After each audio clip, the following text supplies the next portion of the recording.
नमस्कार। सानिध्य लंदन के संवाद 15 में आप सभी का हृदय से स्वागत है। साहित्य, संगीत और कला की अभिव्यक्ति की यह श्रृंखला भारतीय विद्या भवन लंदन के सहयोग से आयोजित की जा रही है। आज का सानिध्य कवि, नव गीतकार और काव्यालोचक और मेरे पुराने मित्र ओम निश्चल जी पर केंद्रित है। भवन के निदेशक नंद कुमार जी की शुभकामनाओं के साथ मैं ललित मोहन जोशी इसका संचालन करूंगा। मैं भावनाओं से कवि, पेशे से बीबीसी प्रसारक, स्वतंत्र लेखक, फिल्म इतिहासकार और वृत्त फिल्मकार रहा हूं। आज का दिन और मेहमान दोनों विशेष हैं। सबसे पहले अंतरंग शुभकामनाएं विश्व हिंदी दिवस की और हार्दिक अभिनंदन आज के बहुत ही अंतरंग और खास विभूतियों और अतिथियों का। सबसे पहले सुप्रसिद्ध कवि और साहित्यकार लीलाधर जगूड़ी जी, पद्मश्री, साहित्य अकादमी पुरस्कार, रघुवीर सहाय सम्मान जैसे कई पुरस्कारों से सम्मानित। और सबसे महत्वपूर्ण ये कि मेरे वरिष्ठ सहयोगी सूचना विभाग में मेरे मित्र विजय राय का कहना है कि सूचना में आने के पहले एमए में जगूड़ी जी की कविताएं उनके कोर्स में थी। आपका स्वागत है जगूड़ी जी। आप अगर कुछ कहना चाहें तो अपने को अनम्यूट करके एक दो लाइन कह सकते हैं। Thank you. बहुत धन्यवाद। और विजय राय का खास करके, क्योंकि विजय राय ने छात्र जीवन की भी याद दिला दी। वाह क्या बात है। बहुत बहुत धन्यवाद आपका। और भी जो जितने भी साहित्यकार यहाँ उपस्थित हैं, मैं सबका स्वागत करता हूँ। और आज के सत्र के अध्यक्ष हैं जाने माने कवि लीलाधर मंडलोई जी, जो कि आकाशवाणी और दूरदर्शन के सर्वोच्च पदों पर रह चुके हैं। और इस तरह से मैं कह सकता हूँ वो एक तरह से मेरे सहयोगी भी हैं, हालांकि हमने साथ में काम नहीं किया है, क्योंकि मैंने भी अपने जीवन की शुरुआत अच्छे रेडियो से की और बीबीसी रेडियो से की। आपका स्वागत है लीलाधर जी, आप कुछ कहें एक दो लाइन। मैं आप सभी का हार्दिक अभिनंदन करता हूं और मैं ये मानकर इस आयोजन में आपके आदेश पर उपस्थित हूं कि जगूड़ी जी हमारे वरिष्ठ कवि हैं, साथी हैं, तो अध्यक्ष मैं उन्हीं को मानकर आपके आयोजन में उपस्थित हूं। तो मैं उनका सबसे पहले स्वागत करता हूं कि वे हमारे बीच हैं और ये सबसे बड़ी सुखद स्थिति है हम सब लोगों के लिए। बहुत खूब। इससे कोई अंतर नहीं पड़ता। देखिए, आप दोनों का अनुदान और सहयोग बिल्कुल बराबर है। और फर्क बहुत पड़ता है भाई। हाँ। वो असल में नाम राशि एक साथ जो है ना, लीलाधर दो नहीं होने चाहिए, एक ही होना चाहिए। लेकिन अब वो ये तो उनकी कुवत है कि वो द्वितीय लीलाधर है। तो मुझे बहुत प्रसन्नता है कि वो यहाँ है। ठीक है, बहुत बहुत धन्यवाद आप दोनों का। और मेरे मित्र लम्ही के प्रधान संपादक विजय राय जी का भी स्वागत है। तो साथ ही मैं स्वागत करता हूँ गजल गो इंदु श्रीवास्तव जी का, पंडित विश्व प्रकाश जी का, और भी जो भी हमारे लंदन से और लंदन के बाहर से जो लोग यहाँ आए हैं। ओम निश्चल एक सुपरिचित कवि और नवगीतकार ही नहीं, बल्कि समकालीन हिंदी कविता के आलोचक के रूप में भी एक बड़ा नाम है। काव्यालोचना में उनकी कई चर्चित पुस्तकें हैं, जिनमें से कुछ हैं समकालीन हिंदी कविता, ऐतिहासिक परिप्रेक्ष्य, शब्दों से गपशप, अज्ञेय से अष्टभुजा शुक्ल, बनाया है मैंने ये धीरे धीरे, रामदरस मिश्र की गजलें, आश्चर्य की तरह खुला है संसार, अशोक वाजपेयी की प्रेम कविताएं, लीलाधर मंडलोई प्रतिनिधि कविताएं आदि। हम दोनों ने 1970 के दशक के अंत में और 80 के दशक के प्रारंभ में एक साथ नौकरी शुरू की। तो आइए एक पावर पॉइंट के जरिए कुछ शेयर करते हैं उनकी जीवन की झलकियों और उनके कृतित्व की झलक को लेकर। तो इस पोस्टर में आप देख रहे हैं ओम जी के साथ लीलाधर जगूड़ी, जिनका हमने स्वागत किया, और लीलाधर मंडलोई जी। और अब ये हैं ओम निश्चल, चर्चित कवि गीतकार तो है ही, निश्चित रूप से आज के कविता के प्रमुख काव्यालोचकों की अग्रिम पंक्ति में है। और ये ओम निश्चल जब हमसे मिले थे, ये 70 के दशक का उनका चित्र है। बहुत ही इनोसेंट नजर आ रहे हैं। इनका कविताओं का संग्रह आया 1987 में। हालांकि ये कविता लिखना इन्होंने प्रारंभ कर दिया था सूचना विभाग में आने के बहुत पहले। ये वो कविता संग्रह है, शब्द सक्रिय हैं ओम निश्चल जी का, और ये वो द्वारिका प्रसाद माहेश्वरी जी के साथ शोध और बातचीत कर रहे हैं। उन्होंने अपने बहुत ही युवा काल में ही उन पर काम किया और उसका नतीजा था सृजन और मूल्यांकन। और ये कवर साप्ताहिक हिंदुस्तान के कला निर्देशक सत्यसेवक मुखर्जी ने बनाया था, जब वो थोड़ा सा लोकप्रिय होना शुरू हो गए थे। और ये उनका एक अच्छा कार्य है। कविता के वरिष्ठ नागरिक रामदर्श मिश्रा से हेमंत शेष तक 17 कवियों और उनकी रचनाओं पर आलोचनात्मक पुस्तक है। और ये 97 वर्षीय वरिष्ठतम साहित्यकार हैं रामदर्श मिश्रा जी। आप लोग जानते हैं, ओम जी के साथ, ओम जी के पड़ोस में रहते हैं उत्तम नगर में। और ये 2019 में आलोचनात्मक निबंध। बड़ी हैरत होती है कि अपने जीवन में इतना काम इन्होंने बैंक में काम करते हुए कैसे किया होगा।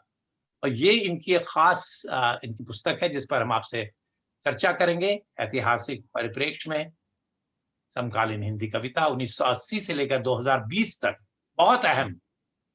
और अज्ञेय पर इन्होंने बहुत काम किया है। अज्ञेय से मिले हैं। अज्ञेय को जैसे फिराक पर एक शेर फिराक साहब ने लिखा था, आने वाली नस्लें तुम पर फख्र करेंगी हम असरो जब उन्हें मालूम होगा कि तुमने फिराक को देखा था। फिराक को वैसे हमने देखा था इलाहाबाद में, और इन्होंने अज्ञेय को देखा ही नहीं था, उनसे बातचीत भी की थी और उन पर पुस्तकें भी लिखी जो कि 2011 में रिलीज हुई। और ये पुस्तक बहुत खास है, जियो उस प्यार में जो मैंने तुम्हें दिया है। ये अज्ञेय जी ने इन्हें लिख करके दिया था। वाह क्या बात है ओम साहब। और ये दो बहुत ही विशेष इनका जो काम है कुंवर नारायण जी पर अन्वय, और इसका दूसरा भाग है जो कि 2 अंकों में निकला, अन्विति। ये एक और पुस्तक, शब्दों से गपशप, अज्ञेय से अष्टभुजा शुक्ल तक, ये भी एक अहम इनका काम है। और उसके बाद केदारनाथ अग्रवाल की प्रेम, और ये इनकी एक सीरीज है जो कि इन्होंने कई गजलकारों पर निकाली हैं। और ये इनका ये पुस्तक इनकी बिल्कुल नवीनतम है जो कि अभी प्रकाशन में नहीं आई है, पर किंडल एडिशन इसका आ गया है। और ये भारत के राष्ट्रपति शंकर दयाल शर्मा के साथ बैंकिंग में हिंदी की पुस्तकों को प्रदान करते हुए जो कि इन्होंने रची हैं, और प्रभाकर श्रोत्री जी के साथ, ये विश्वनाथ प्रसाद तिवारी जी के साथ हैं। और ये अंतिम चित्र है जो कि मुझे बहुत पसंद आया, जो कि इनकी जीवन संगनी स्वर्गीय गायत्री शुक्ल के साथ है। बड़ा रूमानी और बहुत ही यादगार चित्र है। तो ये तो रहा हमारा पावर पॉइंट। अब हम सामने हैं नवीन ओम निश्चल जी के साथ। तो ओम जी, चलिए शुरुआत करते हैं अपने हमारा जो जहां हम लोगों ने जीवन शुरू किया था, और हमारे साथ के लीलाधर जगूड़ी जी और विजय राय जी और मैं स्वयं यहाँ पर हूँ। तो आप सबसे पहले मुझे ये बताइए कि आप साहित्य के संस्कार आपको कैसे मिले, कहाँ से मिले? चलिए शुरुआत करें ओम जी। जी ललित जी, सबसे पहले तो मैं आज के इस कार्यक्रम जिसकी परिकल्पना आपने बड़े खूबसूरत रूप में की है, एक पूरी पटकथा की तरह, यहाँ पर उपस्थित, जैसे कि हमारी संस्कृत परंपरा में कहा गया है कि न सा सभा यत्र न सन्ति वृद्धा, तो अनुभव वृद्ध और हिंदी के जाने माने साहित्यकार कवि मेरे सुभैषी लीलाधर जगूड़ी जहां पर हैं, जहां पर श्री लीलाधर मंडलोई जी हैं, यानी लीलाधर जी से लीलाधर जी की जो यात्रा है उसमें पूरी विश्व व्याप्ति है। और आज विश्व हिंदी दिवस है। मुझे लगता है कि हिंदी के इतने वरेण्य साहित्यकारों का सानिध्य, उनका आशीर्वाद मुझे मिल रहा है। ये भाषा केवल पारंपरिक नहीं है, बल्कि मेरी आत्मा के तलघर से निकली हुई भाषा है, इसलिए मैं उनके प्रति बहुत ही कृतज्ञ हूँ। जगूड़ी जी को तो मैंने सूचना विभाग में 1981 में देखा, और उनके साथ जो संसर्ग रहा वैचारिक, वो बहुत ही ओतप्रोत कर देने वाला था। हिंदी के कितने ही साहित्यकारों से मिलना जुलना हुआ, लेकिन पहला जो इम्प्रिंट है लीलाधर जगूड़ी जी का, इतना बड़ा कवि, जो कि उस समय तक उनके 2-3 संग्रह आ चुके थे। घबराए हुए शब्द उन्हीं दिनों आया था, और उनसे मिलकर ये लगा कि आज जो उनकी कविता में उपस्थिति है, उनकी इतनी अद्वितीय मौलिकता के साथ, तो उनका संसर्ग रहा, वैचारिक संसर्ग। सूचना विभाग का ये सहयोग रहा कि विजय राय जी का भी मेरे निर्माण में बहुत अनन्य योगदान है। उनसे सीखा कि कैसे कोई प्रेस कॉपी एडिट की जाती है, कैसे प्रूफ देखा जाता है, कैसे कोई चीज लिखनी हो, एडिट करनी हो, तो उसका शीर्षक कैसे डालें। यानी साहित्य के जो प्रोफेशनल और व्यावसायिक संस्कार हैं और रचनात्मक संस्कार हैं, वे मुझे विजय राय से मिले। आप थे सूचना ब्यूरो में, और अंग्रेजी प्रकाशनों से आप संबद्ध थे, और उसमें आप संलग्न थे। मेरे मित्र हामिद अली जी थे। वे दिन थे जब लीलाधर शर्मा पर्वतीय, एक और लीलाधर शर्मा पर्वतीय जो बहुत ही विदग्ध संस्कृतिविद थे, वहां थे। गिरधर गोपाल जो कभी परिमल से जुड़े हुए लेखक थे, चांदनी और चूनर उनका उपन्यास था। बहुत ही सुललित गीतकार और कवि थे। गिरधर गोपाल जी को देखा। राजेश शर्मा जी हमारे एडिटर हुआ करते थे, बहुत ही सुकोमल, और सर्वप्रथम और जो एक बड़ी टावरिंग पर्सनालिटी थी, ठाकुर प्रसाद सिंह, बंशी और मादल फेम, आदिम और कुब्जा सुंदरी फेम, 7 घरों का गांव, और इतने युवा प्रेमी कि जो भी उनके संसर्ग में आया है, मुझे लगता है कि उसका रूपाकार, उसके वैचारिक संस्कार, उसकी आत्मीयताएं उसी तरह से बनती हैं। तो क्या आप ये मानेंगे जी भी हमारे विभाग से जुड़े। ओम जी, क्या आप ये मानेंगे कि इसके जो एक तरह से लेखक थे, जो इसके स्क्रिप्ट राइटर थे, जो इतना एक रचनात्मक गुट वहां इकट्ठा हुआ, उसके रचयिता क्या ठाकुर प्रसाद सिंह थे? उन पर आप थोड़ा सा कह सकते हैं? हाँ, ठाकुर प्रसाद सिंह जी का स्नेह न केवल मेरे प्रति था, यहाँ जगुड़ी जी हैं उनके प्रति था, और ऐसा जो भी शख्स जिसमें उन्हें रचनात्मक प्रतिभा दिखती थी, अपने चुंबकीय व्यक्तित्व से उसे खींच लेते थे। वे इतने सुललित वक्ता थे, चूंकि मूलतः ललित निबंधकार थे। उनकी कई निबंध की पुस्तकें अभी हाल में आई हैं, और उनके गद्य में जैसे हम कहीं कामा या फुल स्टॉप नहीं लगा सकते, केवल व्याकरणिक अनुशासन ही नहीं, बल्कि वैसा अनुशासन जिसका ललित निबंधों में विद्यानिवास मिश्र के यहाँ देखा जाता है।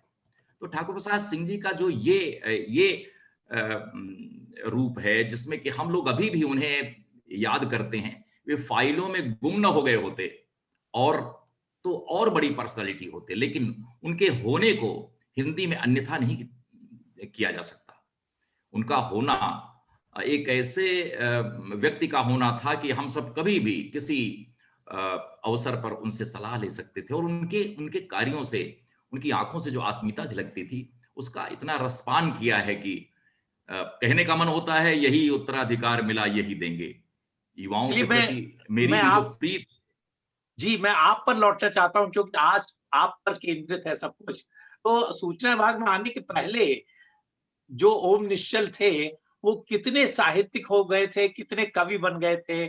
आप कैसे सूचना विभाग में आना हुआ? आपका उस समय का माहौल, लाल बाग और कैसर बाग, कैसा एक तरह से मैं कहना चाहिए एक इंटेलेक्चुअल जो एक एटमॉस्फेयर था, उसके बारे में थोड़ा सा इन लोगों को बताइए जो कि वहां नहीं रहे हैं। ललित जी, देखिए, हम तो गांव की उपज हैं। एक ऐसा प्रोडक्ट जो गांव का होता है, बहुत ही संकोची होता है। गांव से चलकर लखनऊ आना पिताजी के सहयोग से हुआ। वे पुलिस विभाग में पदस्थ थे, और मेरा जो ठीहा था वो कोतवाली कैसरबाग था। उन दिनों मैं संस्कृत में एमए कर रहा था, और तभी एक रिक्ति निकली सूचना विभाग में कि अनुवादकों की आवश्यकता है। जी, उसमें मैंने भी वो अप्लाई मुझे किया मेरे था। मित्रों ने बताया, और मैंने कुछ जी तो हम सभी लोगों ने अनुवादक पद के लिए अप्लाई किया, और उसमें इम्तहान हुआ, और उसमें हम पास हुए। तो मुझे लगता है कि वैयक्तिक रूप से ठाकुर प्रसाद सिंह जी से मिलना हुआ और उन्होंने मुझे उत्तर प्रदेश जैसी साहित्यिक पत्रिका से जोड़ा। जिस उत्तर प्रदेश पत्रिका में विद्यानिवास मिश्र, श्रीलाल शुक्ल, शिवानी जी, नागर जी, कृष्णायण कक्कड़, मुद्रा राक्षस, वीरेंद्र यादव और उस समय के विश्वनाथ प्रसाद तिवारी, परमानंद श्रीवास्तव, ऐसी बड़ी विभूतियां उसमें लिखा करती थी। इतनी अच्छी पत्रिका से जोड़ने का अर्थ यह हुआ कि उसके बहुत सारे अंकों से, लगभग 60 अंकों का मैं सहयोगी रहा। और उस दौरान में मेरे संपादक, प्रधान संपादक ठाकुर प्रसाद सिंह हुए, जो कि हमने उनके बारे में चर्चा की। राजेश शर्मा जी बहुत ही कविता के प्रति प्रीति रखने वाले, जो सुनना तो कहना जरूर, उनका संग्रह बाद में आया, वे अब नहीं हैं, उनके प्रति नमन। और उसके साथ ही कौशल राय, जो प्रेमचंद जी के भतीजे थे, वे मेरे संपादक हुए बाद में, जो कि विजय राय जी के मामा भी लगते हैं। और उन्हीं दिनों जगुड़ी जी आ गए। तो ये कुल मिलाकर मेरी गांव की पृष्ठभूमि में भी मेरे प्राइमरी के अध्यापक, जो बाद में मुझे शोध करने पर पता चला कि वे कवि थे, वे मुझे वहां की संभागीय प्रतियोगिताओं में ले जाया करते थे। और मेरा गायन और मेरा पाठ थोड़ा सा कुछ अच्छा होता था, शायद इस कारण से मुझे भी लगता था कि कविता एक ऐसी शक्ति देती है कि उससे उसमें रमा जा सकता है। यद्यपि मेरे पुलिस पिता को मेरा कवित्व अच्छा नहीं लगता था, मेरे बाल घुंघराले नहीं अच्छे लगते थे। और जो पुलिस पिता होता है वो अपने पुत्रों के प्रति, संतति के प्रति संशयी होता है। एक किस्सा आपने, माफ कीजिएगा, एक किस्सा आपने मुझे सुनाया था कि जैसे वो अर्धसत्य फिल्म में जो ओमपुरी का जो पिता होता है वो बहुत ही सख्त होता है। तो मैं नहीं जानता वो कितने सख्त थे। एक बार आपने कुछ लालच में आके उनकी एक पिस्तौल की गोली आपने अपनी जेब में रख ली थी, तो वो क्या हुआ, उस पर थोड़ा सा बताइए। नहीं, असल में क्या हुआ कि कोतवाली में साथी रहना होता था और 1 या 2 कमरे का मकान होते थे। और उस समय पुलिस की नौकरी वैसे भी बड़ी विपन्न और दुविधाग्रस्त लोगों की नौकरियां हुआ करती थी। लेकिन बहरहाल हम बड़ी मौज से रहते थे और उसी साहित्य की ऊष्मा में नहाते हुए, ये पिताजी को पता था कि इसके अंदर साहित्यिक कुछ गुण हैं, लेकिन वे इसको बुरा नहीं मानते थे। लेकिन एक दिन ऐसा हुआ कि 9mm उनकी पिस्टल की 9mm पिस्टल की गोली थोड़ी लंबी होती है। तो वो मुझे कुछ लगा कि गोली देखें, और यद्यपि मैं उस समय 18-19 साल का था या 16 साल का, 17 साल का रहा होऊंगा, इंटरमीडिएट करके आया था तभी और यूनिवर्सिटी में दाखिला लिया था। तो वो मैंने अपनी जेब पे रख लिया, लेकिन तब हैंगर नहीं होते थे, उसको इस तरह से टांगा कि टांगते ही गोली गिर गई। तो पिताजी ने कहा, क्या गिरा भाई, क्या गिरा? तो उसके बाद देखा, अरे भाई ये गोली, तुम दफा 25 से बंद हो जाओगे। तो ऐसा कह के उन्होंने मुझे बहुत डांटा। उसके बाद फिर मेरा गोलियों से साबका नहीं हुआ, गीत से साबका हुआ। वे बड़े सिद्ध पुलिस कर्मी थे, लेकिन वे बड़े पढ़ाकू थे। उनका संस्कृत, हिंदी, उर्दू का ज्ञान बहुत अच्छा था। उनकी आवाज भी इसी तरह से बड़ी दबंग किस्म की थी, और लेकिन वे बड़े आत्मीयता से लोगों से पेश आते थे। और जब मैंने लिखना शुरू किया नवजीवन स्वतंत्र भारत में, लगातार कुछ न कुछ चीजें आती तो उन्हें अच्छा लगता था। लेकिन मेरे सामने कभी उन्होंने ऐसी तारीफ नहीं की। लेकिन मेरे जो साथ पढ़ने वाले थे, कभी मिलने पर वो कुछ अच्छा सा महसूस करते थे, ऐसा मुझे लगता था। गीत आप बहुत अच्छा पढ़ते हैं, गाते हैं अपने, कवि तो आप हैं ही। पर ये बात तो हम लोग करते रहेंगे, गंभीर चर्चा हम करते ही रहेंगे, लेकिन एक गीत आप सुनाइए, थोड़ा सा माहौल बने, अपना ही गीत सुनाइए। देखिए, इस माध्यम से आपके यहाँ चूंकि पूरा एक ग्लोबल स्थिति है, और क्या कहते हैं कि यहाँ काफी हमारे मित्र हैं, और इस कला का विस्फोट भी अभी हाल ही में हुआ कि मुझे गाने के लिए लगभग विवश होना पड़ा। गीत मैं लिखता हूं, लेकिन कभी उन्हें इस तरह से गुनगुनाने का अवसर नहीं मिलता था। अब मैंने, जब इस कला का विस्फोट हो ही गया, तो मैंने फिर इसे उजागर कर दिया। तो ये विस्फोट कब हुआ? विस्फोट हुआ दक्षिण अफ्रीका की लेखकीय यात्रा पर था। तो कुछ बात बात में गीत के टुकड़े, तो अशोक चक्रधर जी ने कहा कि अरे भाई, मैं तो आपको बहुत रूक्ष आलोचक समझता था और आपकी रागिनी तो अद्भुत है।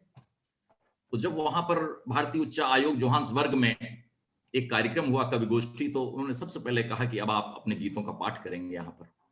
और तो मुझे जब मुझसे उन्होंने दूसरों के गीत भी सुने, दूसरों की कविताओं के टुकड़े सुने, तो वो हमेशा इस तरह से उन्हें लगा, इस तरह से उन्होंने फिर एक आध जगह मुझे और कहा और मैंने किया। तो इस तरह से ये जो गीत पढ़ने की जो शोहरत है वो लगभग सामने आई।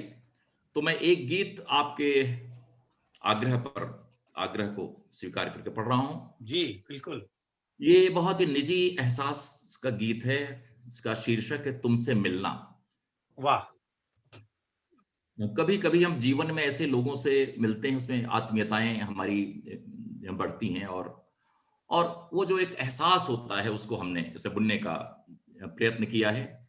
तुमसे मिलना, अभीष्ट से मिलना, जैसे अपने ही इष्ट से मिलना। तो सुने। तुमसे मिलना, तुमसे मिलना, अभीष्ट से मिलना,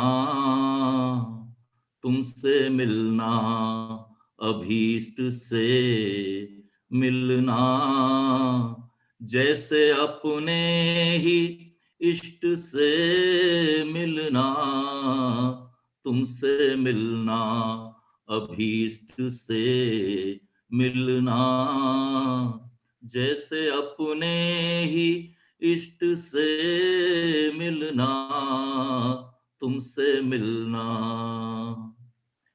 मिलना अपनी ही आस्थाओं से, जुड़ना अपनी परंपराओं से, मिलना अपनी ही आस्थाओं से, जुड़ना अपनी परंपराओं से, ये जो विस्मृत सी हो रही संस्कृति, बांध लेना उसे हवाओं से।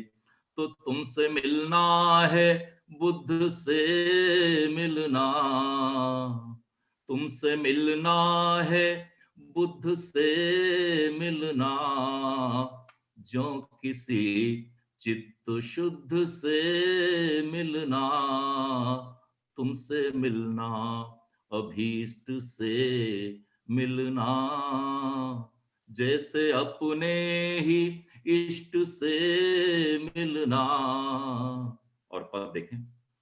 जिससे मिलकर स्वयं में खोना हो, जिससे मिलकर स्वयं में खोना हो, जिससे मिलकर स्वयं को पाना हो, गीत जिसमें घुले शब्द अमृत, जो अकेले में गुनगुनाना हो। तो तुमसे मिलना है स्वयं से मिलना, तुमसे मिलना है स्वयं से मिलना, अहम आवाम वयम से मिलना, तुमसे मिलना, अभीष्ट से मिलना, जैसे अपने ही इष्ट से मिलना, तुमसे मिलना। और देखें, तुमसे जब भी कभी मिला हूं मैं, तुमसे जब भी कभी मिला हूं मैं, धूप के फूल सा खिला हूं मैं, मिलके जिसको न बिसारा जाए, मिलके जिसको न बिसारा जाए, ऐसी चाहत का सिलसिला हूं मैं। तुमसे मिलना, कबीर से मिलना, तुमसे मिलना, कबीर से मिलना, शायरी के अमीर से मिलना, तुमसे मिलना, अभीष्ट से मिलना। छंद देखें। तुम मेरी रूह में नहाए हुए, तुम मेरी रूह में समाए हुए, चेतना में मेरी नहाए हुए, नूर बनकर सदा बरसते रहे, आसमानों सा सर पे छाए हुए। तो तुमसे मिलना, किसान से मिलना,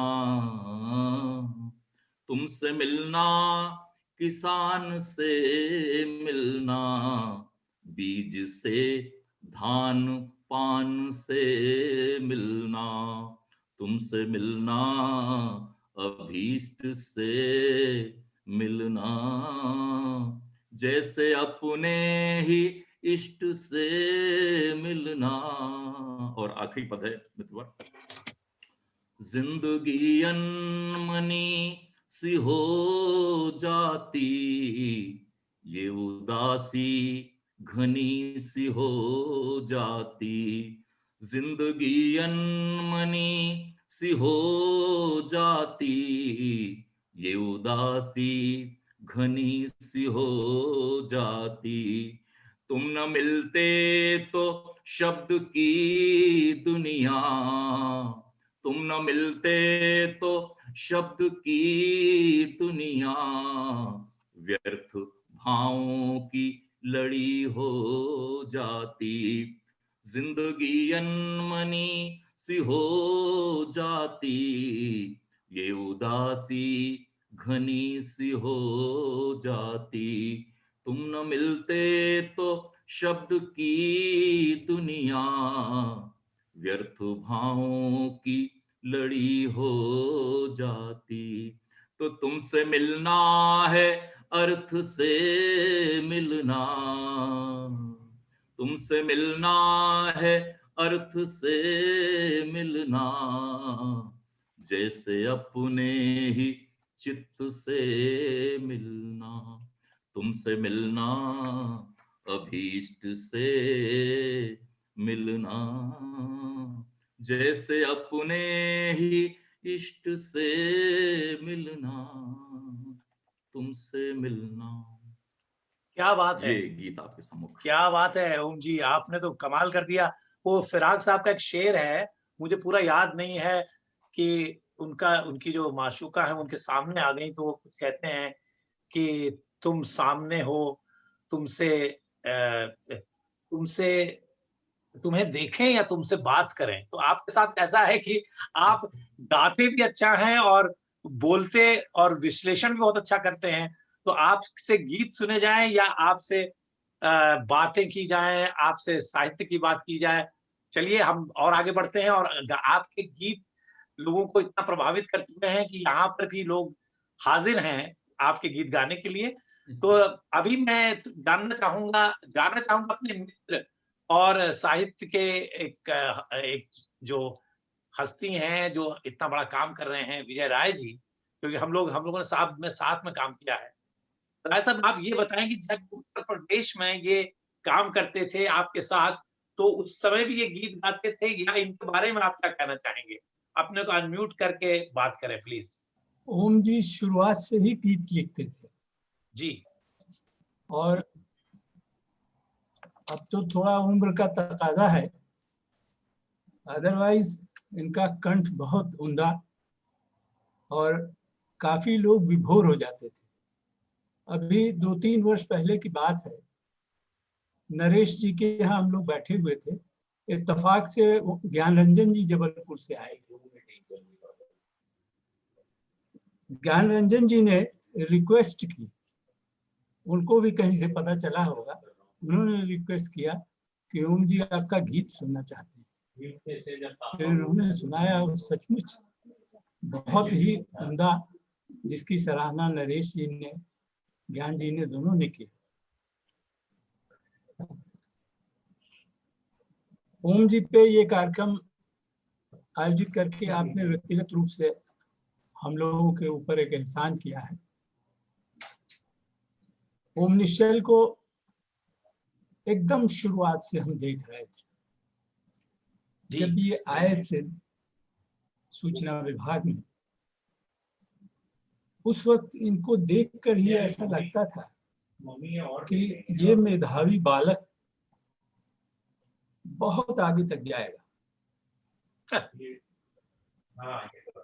धीरे धीरे इनके साथ उठना बैठना शुरू हो गया। आपको याद ही होगा कि वहाँ वो मुन्ना और चावला की 2 दुकानें होती थी, जिन पर हम लोग चाय वाय पीने जाते थे। समोसा और खस्ता हम लोग खाते थे। वहीं तो वहीं हम लोगों की बातें होती थी, साहित्य चर्चा होती थी, और इनकी जिज्ञासाएं देख करके और चीजों को जानने समझने की जो ललक थी, उसको देख करके आश्चर्य होता था और बहुत तेजी से चीजों को ग्रैस्प करते थे। फिर सिलसिला ये शुरू हुआ कि शाम के वक्त में हम लोग अक्सर जो है कोई कवि गोष्ठी है या कोई साहित्यिक गोष्ठी है या कहीं कोई एग्जीबिशन लगी हुई है पेंटिंग की या स्कल्पचर की, तो हम लोग सारी गतिविधियों को देखने के लिए, चुनिंदा गतिविधियों को देखने के लिए साथ साथ जाते थे और ये चीजों को बड़े ध्यान से सब चीजें देखते थे, समझते थे। और शायद ओम जी को भी याद हो, और बलदेव खटिक लंबी कविता के लेखक लीलाधर जगुड़ी जी यहाँ मौजूद हैं। देवेंद्र राज अंकुर को बुला करके हमने उस कविता का मंचन कराया था। वो शायद लखनऊ में एक पहला प्रयोग था, किसी कविता का मंचन, रविंद्रालय में वो हुआ था। जी, मुझे मालूम है। तो धीरे धीरे धीरे फिर ओम जी जो है साहित्यिक के साथ साथ सांस्कृतिक गतिविधियों को भी थोड़ा थोड़ा कवर करने लगे और इन्होंने बहुत तेजी से लिखना शुरू किया। और शायद ओम जी को याद होगा कि उस समय हम लोगों ने एक नाम तजवीज किया था, कुमार संभव। कुमार संभव के नाम से इन्होंने सैकड़ों आर्टिकल्स लिखे और तरह तरह के विषयों पर। और उसी बीच में जो है इनका वो द्वारिका प्रसाद माहेश्वरी वाली पुस्तक जो है इनकी जी पूरी हो गई थी और वो ऐसे लहरिया थे। हमें बराबर लग रहा था कि यह व्यक्ति इस विभाग में नहीं रुकने वाला। जिस गति से ये चल रहा है, वो तो 6 महीने का कोर्स जो है 2 दिन में पूरा कर दे रहा है। तो फाइनली इनका चयन जो है केंद्रीय हिंदी निदेशालय में हो गया और ये वहाँ रवाना हो गए। जी राय साहब, जो द्वारका प्रसाद माहेश्वरी जी राय साहब, मैं आपने बहुत रोचक बात प्रसंग छेड़ा है। तो एक हमारे और सहयोगी मित्र हैं राजीव मित्तल, तो उनको भी मैंने आमंत्रित किया था। पर उन्होंने मुझे कहा कि मैं आऊंगा नहीं, पर लिख के दे दूंगा। तो उनका संस्मरण में पढ़ दूं। तो वो आपसे मेल खाता है। तो उन्होंने कहा 1 जनवरी 1980 सूचना विभाग की नौकरी का पहला दिन, पब्लिकेशन का सारा कामकाज ठाकुर साहब के अंतर्गत था। ग्राउंड फ्लोर पर उनका बड़ा सा कमरा, उस कमरे से लगा एक छोटा कमरा जिसमें सहायक निदेशक अग्निहोत्री जी अपने स्टाफ के साथ बैठते थे। अपन काम करने की जगह पहले माले पर, लेकिन नीचे दिन में 10 चक्कर तो लगा ही लेते थे। अग्निहोत्री जी लाजवाब इंसान, उनके स्टाफ में 5-6 जने। उन्हीं के बीच मुझे दिखा एक सकुचाया सुकुमार युवक, जिसकी मसें अभी भी पूरी तरह भीगी नहीं थी। नाम था ओम निश्चल। हालांकि मैं अग्निहोत्री जी के स्टाफ में नहीं था, लेकिन उन सब के साथ घुल-मिल खूब गया। फराख दिल अग्निहोत्री जी लंच के समय पूरे स्टाफ के साथ हजरतगंज घूमने निकलते और फिर सबको चाय पिलाते हुए लौटते। आधा घंटे की ये घुमक्कड़ी करीब हर रोज होती। कई बार मैं भी शामिल रहता। तब समय खूब हंसी मजाक चलता तो ओम निश्चल सलज मुस्कान उनकी भी नामदार होती। कुछ ही दिन में ये भली बात मालूम हो गया कि बेहद चुप्पे शर्मीले ओम निश्चल कवि हैं। भाषा पर उनकी अच्छी पकड़ है। विभाग से हर माह प्रकाशित होने वाली पत्रिका उत्तर प्रदेश मासिक साहित्यिक क्षेत्र में महत्वपूर्ण स्थान रखती थी। पत्रिका के संपादक राजेश शर्मा अच्छे कवि लेखक होने के साथ बहुत भावुक संवेदनशील इंसान थे। उनके कार्य में हाथ बटाने का काम ओम निश्चल का था। राजेश जी ने ही सबसे पहले ओम निश्चल की प्रतिभा को पहचाना और पत्रिका के लिए उनसे लिखवाया। 1981 में प्रेमचंद शताब्दी के मौके पर उत्तर प्रदेश मासिक का वृहदाकार विशेष अंक निकला। हम सबको याद है। इस मौके पर सूचना विभाग ने एक बड़ा आयोजन किया। उस आयोजन में देश भर के नामी गिरामी साहित्यकारों को आमंत्रित किया गया और सबको स्टेट गेस्ट हाउस में ठहराया गया। राजेश शर्मा ने सबकी साज संभाल के टीम बनाई। उसमें मैं और ओम निश्चल थे। क्षमा कीजिएगा, नवीन निश्चल नहीं। इस मौके पर ओम ने अपनी लेखकीय प्रतिभा से सबको प्रभावित किया। मेरी याद में दिल्ली से आए एक जाने माने लेखक का ओम के प्रति अनुराग इतना बढ़ा कि वो उन्हें अपने साथ दिल्ली ले गए और उनकी नियुक्ति केंद्रीय सूचना सेवा में कराई। इस बीच में पत्रकारिता में चला गया। मिलना जुलना न होने के बावजूद ये ज्ञात होता रहा कि ओम निश्चल साहित्यिक क्षेत्र में बड़ा नाम है। 2017 के दिल्ली पुस्तक मेले में संभावना प्रकाशन द्वारा मेरी 2 किताबों की बिक्री के सिलसिले में मुझे विशेष तौर पर बुलाया तो प्रगति मैदान में एक दिन सुखद संयोग ये कि अपन की ओम निश्चल से मुलाकात हुई। करीब 35 वर्ष के अंतराल पर दोनों बिना किसी औपचारिकता के उस दौर में पहुंच गए जहां केवल यादें ही थी। बताइए ओम जी, ये क्या क्या राज है? कौन आपको दिल्ली से आके ले गया? थोड़ा सा बताइए और ये भी बताइए कि राजीव मित्तल कितना सच बोल रहे हो, कितना गप मार रहे हैं। इस बारे में हम कई चीजों के साक्षी रहे हैं जी, तो हम बताना चाहेंगे। जरूर। वो विशेष रूप से जो उन्होंने कहा कि ले गए और वहाँ नियुक्ति कराई। दरअसल बात ये थी कि हम लोगों के एक वरिष्ठ सहयोगी थे कृष्णचंद्र अग्निहोत्री जी। वो जो ओम जी के ससुर साहब हैं वो उनके शायद क्लास फेलो थे या उनसे उनकी मित्रता थी किसी तरह से, कानपुर वगैरह से कुछ संबंध रहा होगा।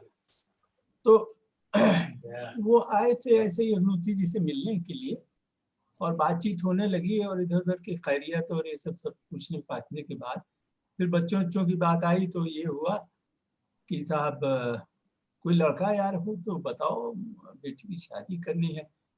तो कहें यार लड़का तो अभी बैठा था तो उन्होंने कहा कि मैंने तो ध्यान ही नहीं दिया। तो फिर शायद हम लोगों ने किसी बहाने जो है ओम जी को संदेशा भिजवाया चपरासी से और तब ये एक बार पुनः आए और इनको शायद नहीं पता चल पाया होगा कि क्या माजरा है। बहरहाल हम लोग इधर उधर की बात की, उन्होंने इत्मीनान से देख लिया। फिर उसके बाद इनकी शादी। फिर ये चूंकि इनकी केंद्रीय हिंदी निदेशालय में पोस्टिंग हो गई थी तो दिल्ली में, तो धीरे धीरे फिर इन्होंने सोचा कि अब दिल्ली रहना है तो वहाँ मकान उकान बना लिया था। और केंद्रीय हिंदी निदेशालय के बाद ओम निश्चल का बैंक में राजभाषा अधिकारी के पद पर वो नियुक्ति हो गई। उसके बाद से इनका जो काम है और इनकी जो गतिविधियां हैं वो बहुत तेजी से बढ़ी। बहुत बहुत जी, बहुत बहुत धन्यवाद। शुक्रिया शुक्रिया राय साहब, बस अब मैं बहुत अच्छा लगा आपने इनका किस्सा बताया। तो अब ओम जी को वापस जाते हैं। ओम जी अब ये बताइए कि ये जो जो बयान राजीव मित्तल ने और राय साहब ने किया है, आप ये बताएं कि आपका जो एक तरह से जो प्रगति हुई, जो प्रोग्रेशन हुआ साहित्य में, उसमें उसको आप किस तरह से देखते हैं? ये क्या अपने आप से जैसे नियति की तरह हुआ या इसमें आपने कोई इसमें ऐसी भूमिका निभाई, इसके बारे में थोड़ा सा अपने अंदाज में हमें बताएं। जोशी जी, आपन होता क्या कहते हैं, अपने किए नहीं होता, ये तो हर चेता तत्काल, सब सारे विधान प्रारब्ध के होते हैं। और कुछ वातावरण ऐसा बनता गया तो मुझे लगता है कि इसमें मेरी कोई भूमिका ऐसी नहीं थी। लेकिन ये हुआ जो राय साहब ने तस्दीक की है एकदम वो सच्चाई है। लेकिन मूल में एक बात है कि ठाकुर प्रसाद सिंह जी ये कहा करते थे कि किसी भी लेखक या कवि को 30 का होते होते दिल्ली पहुंच जाना चाहिए, क्योंकि साहित्य का केंद्र दिल्ली दिल्ली बन रहा है। छोटे केंद्र अब उतने उपादेय नहीं रहे, और इसलिए वे बहुत बहुत प्रसन्न हुए जब मैंने दिल्ली की नौकरी ज्वाइन की। और डॉक्टर नगेंद्र जी जो उस समय बहुत बड़े विद्वान थे हिंदी के, उनके परिवेक्षण में हम लोगों ने कोश कार्य किया, लेक्सिकोग्राफिकल वर्क, और तत्सम शब्दकोश जैसा शब्दकोश हम लोगों ने निर्माण किया उसका। तो 30 का होते होते दिल्ली पहुंच जाना चाहिए मेरे कान में कई बार। और तब ये संयोग ही था कि वैवाहिक कारणों से दिल्ली के प्रति एक आकर्षण हुआ, और विवाह पहले हुआ और दिल्ली जाना बाद में हुआ। पर ये सच है, दिल्ली आना भी मुझे लगता है नियति और प्रारब्ध का ही हिस्सा है। हाँ, तो बताएं ओम जी, फिर आपने जो शुरू में जो आपके सबसे पहले जो आपके पब्लिकेशंस आए, जो आपके प्रकाशन हुए पुस्तकों के केंद्रीय हिंदी इसको छोड़ने के बाद, उसके बारे में थोड़ा सा हमें बताइए।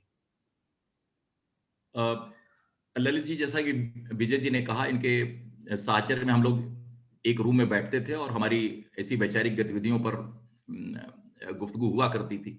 तो सबसे पहला काम मेरा जो शौकिया काम था वो था द्वारिका प्रसाद माहेश्वरी जी, जो बच्चों के जाने माने कवि थे, उनको पढ़कर ये लगा कि इन पर एक मूल्यांकन होना चाहिए। तब ये नहीं पता था कि किस कवि पर कैसा मूल्यांकन यदि मैं होता किन्नर नरेश, चाहिए।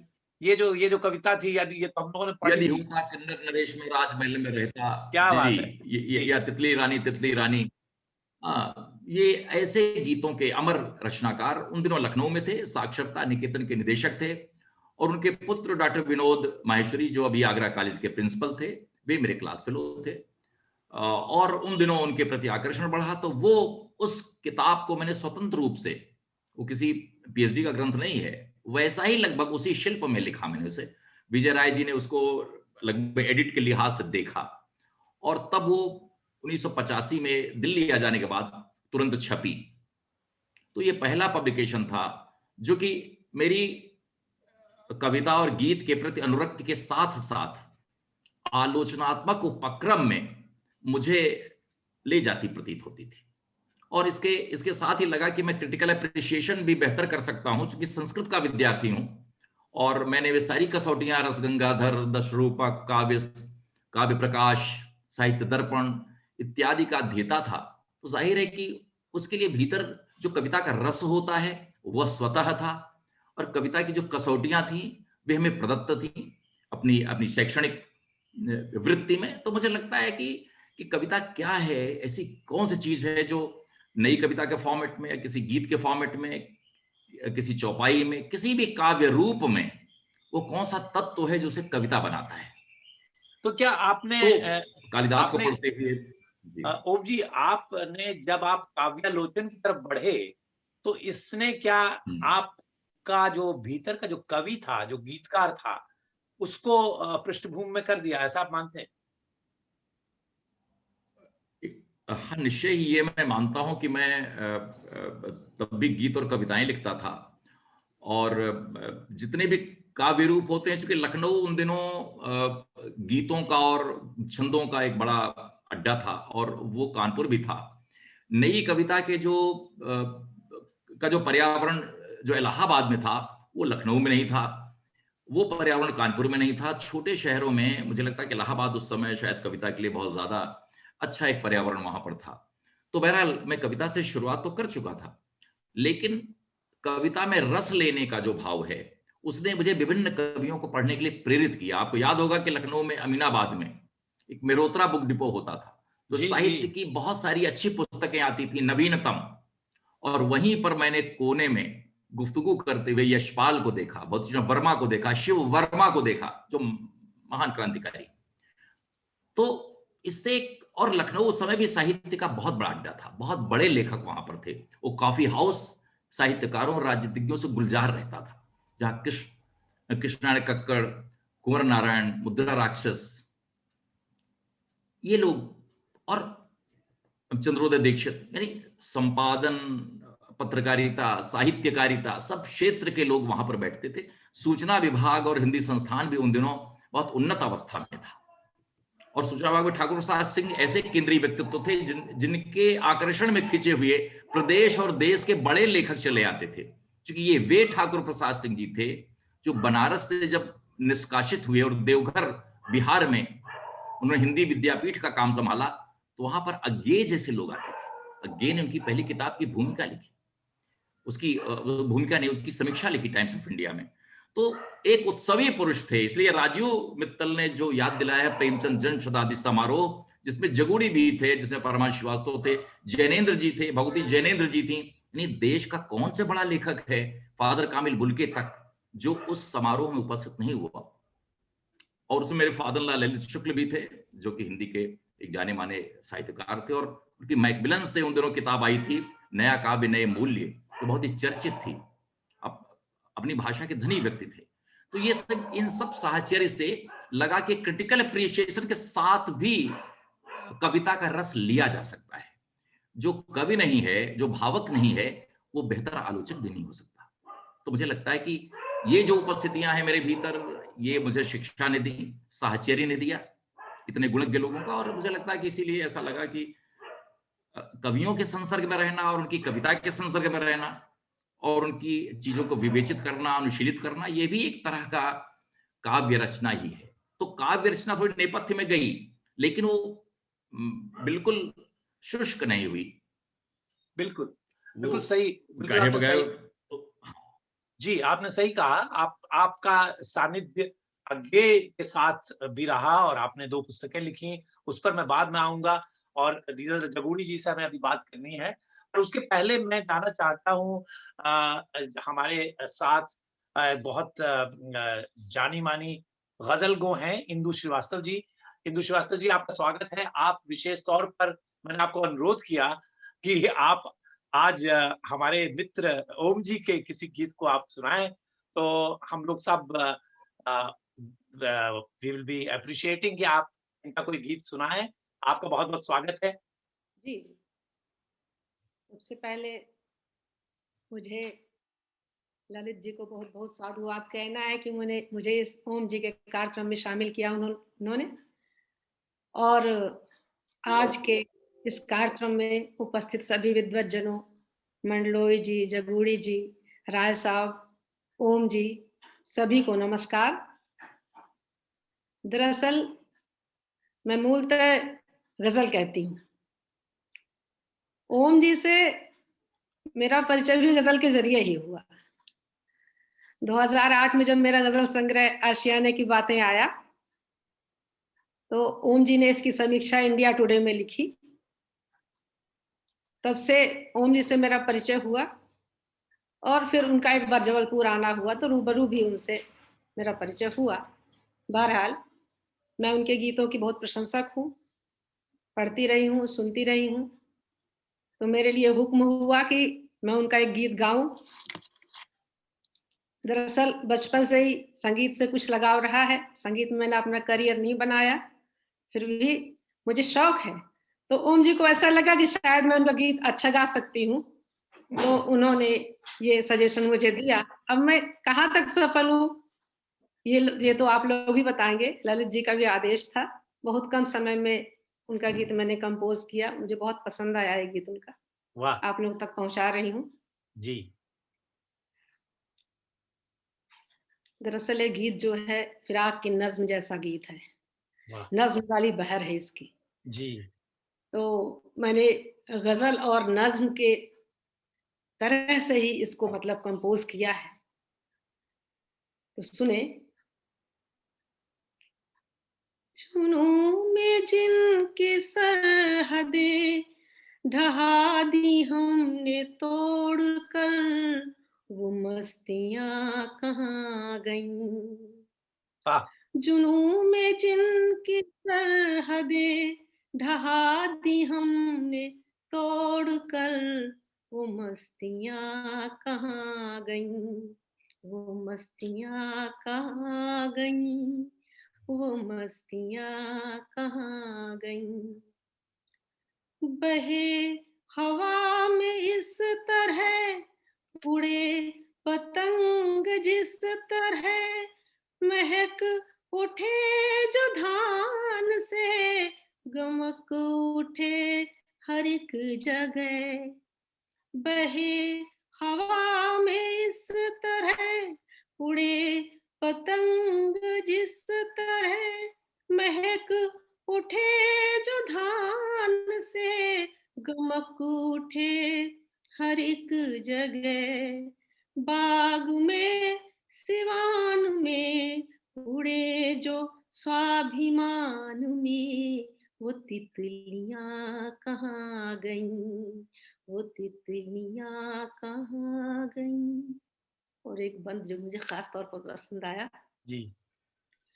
वो नंगी पाँव दौड़ना, हवा के रुख को मोड़ना। वो नंगे पाँव दौड़ना, हवा के रुख को मोड़ना। जरा जरा सी बात पर वो नाक भौं सिकोड़ना। जिनकी खिलखिलाहटों से खिल उठे अखिल भुवन, वो लड़कियां कहाँ गईं। वो लड़कियां कहाँ गईं। वो लड़कियां कहाँ गईं। और एक बंद देखें, नदी भी एक पास थी तो डुबकियों की आस थी। नदी भी एक पास थी तो डुबकियों की आस थी, मगर वो आस खो गई। नदी विषाक्त हो गई। नदी की बख्श बाह पर जो हम सफर सी दिखती, वो कश्तियाँ कहाँ गईं। वो कश्तियाँ कहाँ गईं। वो कश्तियाँ कहाँ गईं। आखिरी बंद है गीत का। वो गर्मियों के दिन कहाँ, अभी यहाँ अभी वहाँ। वो गर्मियों के दिन कहाँ, अभी यहाँ अभी वहाँ।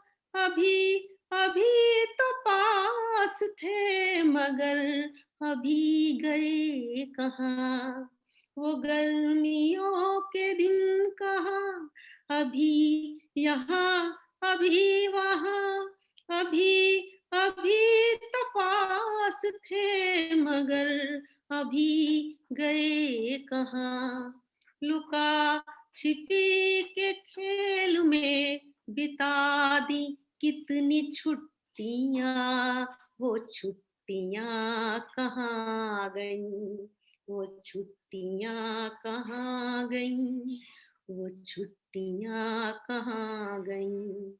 जुनून में जिनकी सरहदें ढहा दी हमने तोड़ कर, वो मस्तियाँ कहाँ गईं। वो मस्तियाँ कहाँ गईं। बहुत बहुत धन्यवाद। बहुत बहुत सुंदर। आप सब लोग एक म्यूटेड ताली बजाएं इंदु जी के लिए। आप सबसे मेरा अनुरोध है। बहुत बहुत धन्यवाद। आपके धुन में एक मिठास भी है और एक दर्द भी है और एक आत्मीयता भी है। बहुत बहुत धन्यवाद, आप आई और आपने ये योगदान दिया इंदु जी। ओम जी, मैं अब आप वापस लौटता हूँ। इसके पहले कि मैं जगूड़ी जी से बात करूं, आप मुझे थोड़ा सा ये बताएं कि अज्ञेय जी से आपका जो सानिध्य था, जो उनसे अंतरंगता थी, वो कैसे हुआ वो? ललित जी, 1981 की बात है। उस समय साक्षरता निकेतन में वत्सल निधि का कोई शिविर जो अज्ञे जी आयोजित किया करते थे, उस सिलसिले में वे लखनऊ आए थे। और उस समय लिटरेसी हाउस के डायरेक्टर थे भगवती शरण सिंह जी, जो कभी हमारे सूचना विभाग के भी निदेशक रह चुके थे। उनके सानिध्य में वत्सल निधि का शिविर चल रहा था। मुझे भी अखबारों से सूचना मिली कि अज्ञे जी आए हुए हैं। उन दिनों अज्ञे बड़ी प्रखर शख्सियत के धनी थे और बहुत उनका नाम था, और जाहिर है कि जो भी उनका कृतित्व है वो सब उस पर आधारित था। तो उनकी जो आभा है, प्रभा मंडल है, उससे मेरे भीतर भी एक तरह की प्रेरणा थी कि इतना बड़ा कवि हमारे बीच आया है। तो हम लोग उस समय, मुझे लगता है कि सूचना विभाग में थे, ऐसा ख्याल है, या थे ही। तो रूपरेखा वर्मा जी वहां थी, उनका टेप रिकॉर्डर लिया और एक दैनिक जागरण के हमारे मित्र थे सीपी सिंह जी, उनको साथ लिया और कुछ पुस्तकें हमने साथ ली और हम लिटरेसी हाउस पहुंच गए कि अज्ञे जी से हमें बातचीत करनी है। हमने कुछ सवाल भी बना लिए, लेकिन उन दिनों अज्ञे का इतना विरोध था कि सारे सवाल मेरे प्रतिकूल हवा में बहते प्रतीत होते थे। अज्ञे जी की वो धवल दाढ़ी और उनकी वो चुंबकीय जो शख्सियत है वो मेरे सामने थी। वे नगर दर्शन के लिए जा रहे थे और गाड़ियां वहां रुकनी शुरू हो गई थी। उसी समय जब उन्होंने देखा कि दो बच्चे अपने साथ 7-8 किताबें अज्ञे पर लिए चले आ रहे हैं और उनमें से एक कह रहा कि हम आपसे बातचीत करना चाहते, तो उन्होंने कहा कि मुझे तो नगर दर्शन के लिए जाना था। तो उन्होंने भगवती शरण सिंह से कहा ऐसा करो कि इला डालमिया और ये जो लोग हैं हमारे अतिथि वत्सल निधि के, इनको तो आप नगर दर्शन में घुमा दीजिए, और मुझे ये 2 युवक आए हैं, इनसे बातचीत करना जरूरी लग रहा है। तो बिना किसी अनुमति के, बिना किसी पूर्वानुमति के, प्री अपॉइंटमेंट के, हम लोग मिले और अज्ञे जी से बातचीत हुई। अपने टेप रिकॉर्डर से उससे रिकॉर्ड किया। अज्ञे जी जैसा बोलते थे वैसा ही लिखते थे।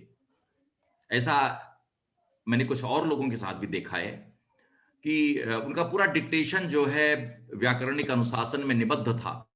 उन्होंने मुझसे बात की, मैंने उनसे आग्रह किया कि कोई कविता अपनी सुनाएं, उन्होंने कविता नहीं सुनाई। लेकिन फिर मैंने कहा कि ये मेरी डायरी है, इस पर कुछ लिख दें। तो उन्होंने लिखा, जियो उस प्यार में जो मैंने तुम्हें दिया है। वो डायरी मैंने रख ली और अभिभूत रहा वो। फिर फाइलों में इंटरव्यू बंद हो गया। पहले तो वो टेप रिकॉर्डर में बंद था, उसको ट्रांसक्रिप्शन किया जाए। विजय राय जी के आग्रह से उनको पता चल गया था, तो कहा ट्रांसक्राइब करो। ट्रांसक्राइब कर लिया, बन भी गया, लेकिन विजय राय भी उसका क्या करते, उस समय संपादक नहीं थे। जब वे संपादक हुए तो पहली बार उत्तर प्रदेश में वो पुराना इंटरव्यू उन्होंने छापा और अज्ञे जी से वो बातचीत इतनी अच्छी हुई।